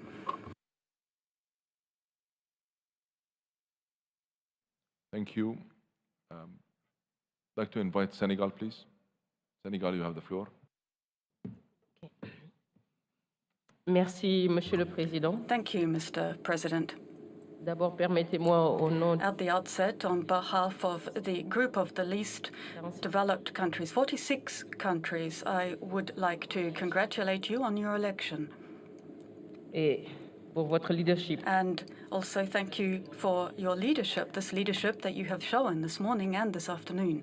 Félicitons pour We congratulate you for your generosity and for the global solidarity which you are showing cette historique at this historical moment sur les pertes et dommages. on the adoption of the Loss and Damages Fund. We would like to congratulate you Humanité for the humanity en face de nous. that you are demonstrating here, Nous sommes tous showing conscients that we are all aware changer that we have changed the way we are doing things, dans le futur.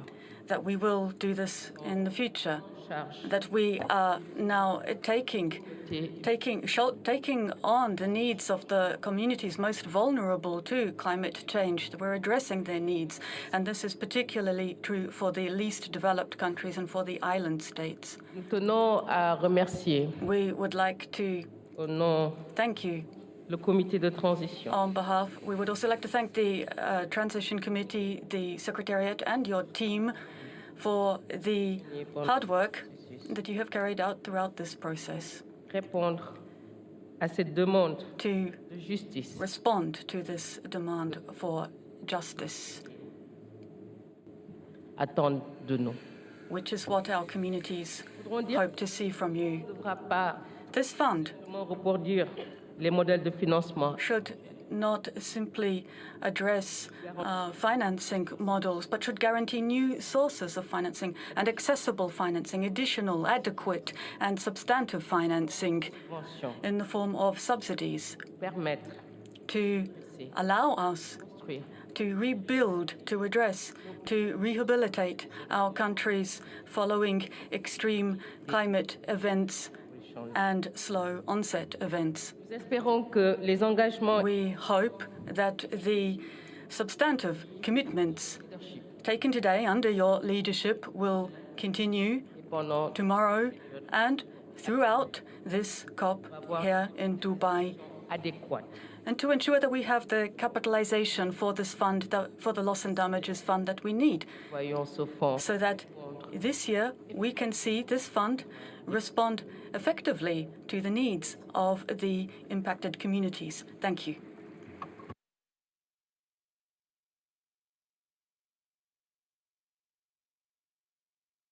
May I ask Maldives, please? Maldives. Thank you, Mr. President. As this is the first time that the Maldives is taking the floor, I take the opportunity to thank you, Excellency, for the warm hospitality and to congratulate you on the excellent work conducted under your presidency. The recent significant decision reflects a ray of hope for genuine multilateralism and global dedication. Our journey in this session commences with the historic achievement as witnessed by the adoption and initiation of the operationalization of the fund during the opening of COP28. We place our trust in all to effectively address the need of loss and damage for vulnerable countries like the Maldives. We commend the diligent efforts of the Transitional Committee, whose recommendations have given rise to this crucial fund, particularly vital for nations such as Maldives grappling with the diverse effects of climate change. Acknowledging the pledges made by numerous parties today, we call upon developed countries to put in funds that are necessary to establish the fund at scale. This also marks a pivotal moment for small island development states which have endured economic and non-economic losses for decades. The Maldives has been an advocate for this cause since the very beginning of this process. In the interest of time, I will keep my remarks brief, but emphasize our plea to keep the 1.5 alive. I thank you.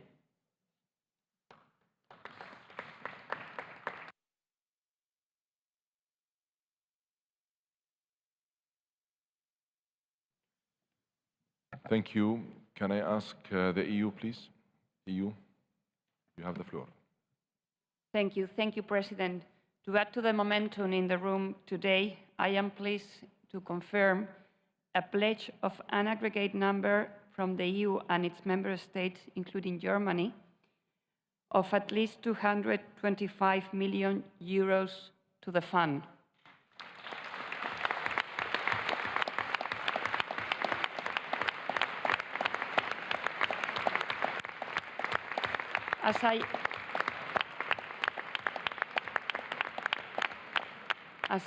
As I indicated earlier, the detail of this and the further pledges, including support for funding arrangements for loss and damage, will be confirmed by our leaders those days. Thank you.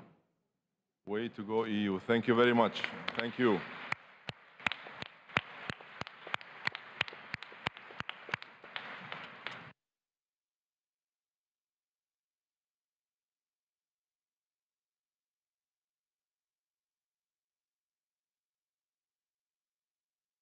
I still have 3 more requests. Can I invite Dominican Republic, please? Yes. Sí, buenas tardes, señor presidente. Good afternoon. Thank you, Mr. President. Es la primera vez que República Dominicana. This is the first time that Dominican Republic is taking the floor today, and so I would like at the outset to express the best wishes to you for this tremendous responsibility you have taken on as president of this COP for the next year, and in particular, the fact that you are presiding today, a day which is a day of joy, of great satisfaction for countries all around the world. At the same time, I would also like to thank you for the hospitality that the UAE government has shown to all of us here. Mr. President, Dominican Republic's president said, one of the poets said in a very famous poem that the Dominican Republic follows the same trajectory as the sun. But as well as following the sun's trajectory, we are also located on the roots of the tropical cyclones, and this makes us one of the countries that is most vulnerable to the devastating impacts of climate change. And for this reason, the adoption of the conclusions of the Transition Committee on the Mechanism and the Fund on Loss and Damage is a milestone event. It is an event of utmost importance. And for this reason, we would like to thank your country for the support that it is showing, and all the other countries which have announced today pledges for this fund. And we also invite other countries to follow this example and to ensure that this loss and damages fund becomes an effective tool so that countries do not have to choose between, as you said in your opening statement, do not have to choose between using funds for rebuilding and for adaptation and leave aside economic growth. Thank you.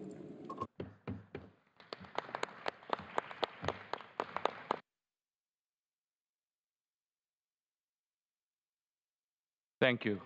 I see Samuel. Samuel, you have the floor, please.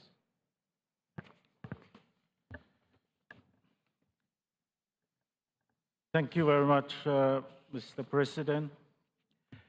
Let me firstly congratulate you for the assumption of the presidency of COP28.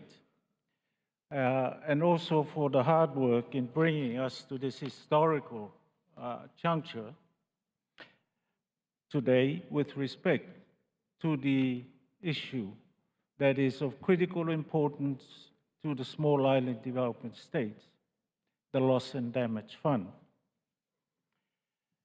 As I'm sure you know, financing for loss and damage is a notion that the Alliance of Small Island States brought to this process 30 years ago. And we are extremely pleased that as a global community, we have finally reached this goal. This day is doubly auspicious due to the immediate commencement of the capitalization process. AOSIS also looks forward to the speedy finalization of the governing board members before we leave Dubai. May I thank the UAE through you, Mr. President, for making the first significant pledge, as well as our other partners. This is an encouraging beginning, but there is much work ahead of us. We have left the starting line. However, we look forward to working with you and all our colleagues for swift authorization of the fund. Congratulations once again to you, Mr. President, and your team. Thank you. Thank you, Soumya. I see Chile. Chile, you have the floor. Muchas gracias, señor presidente. Thank you, Mr. President. Unirnos a My delegation would like to echo others in congratulating you on your election, and also to congratulate you on the great success that we had at the start of this session. Chile is particularly pleased with this initiative of this COP, and we are also happy to see the contributions we're also happy with the contribution we've had the honor to make in this process.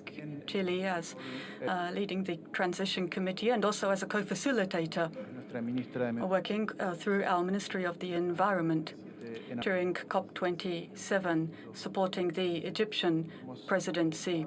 We had the honor of making these contributions, and we would like to continue to work to strengthen this new dimension of climate action, which is essential in order to address the needs of the most vulnerable. It also shows the success of multilateralism, and it's a success that should be projected to the rest of this COP's work. Loss and damage is important to address in all countries and all circumstances, given the climate crisis we are going through, and it is urgent to advance on these discussions in order to help countries and the communities that are most vulnerable to the impact of climate change. We would simply like to congratulate the presidency of the UAE and to thank you for this auspicious and successful start of this conference.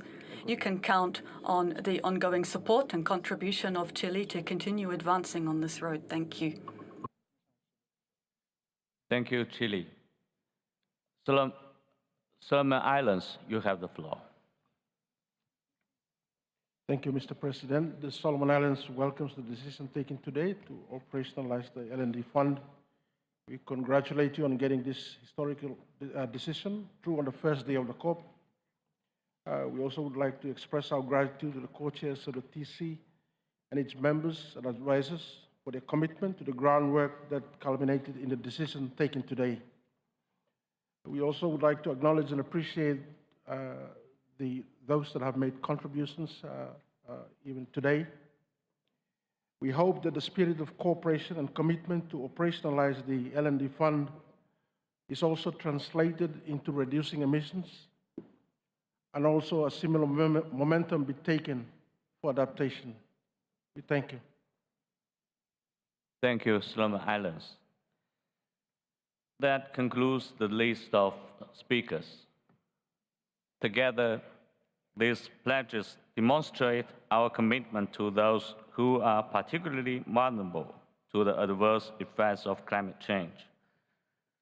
This is the spirit I want us to take forward into the next 2 weeks of negotiations. We have no time to waste. We must heed the signs. We must deliver a historic outcome here in Dubai. Thank you, delegates. With this, I declare the first meeting of the CMA adjourned.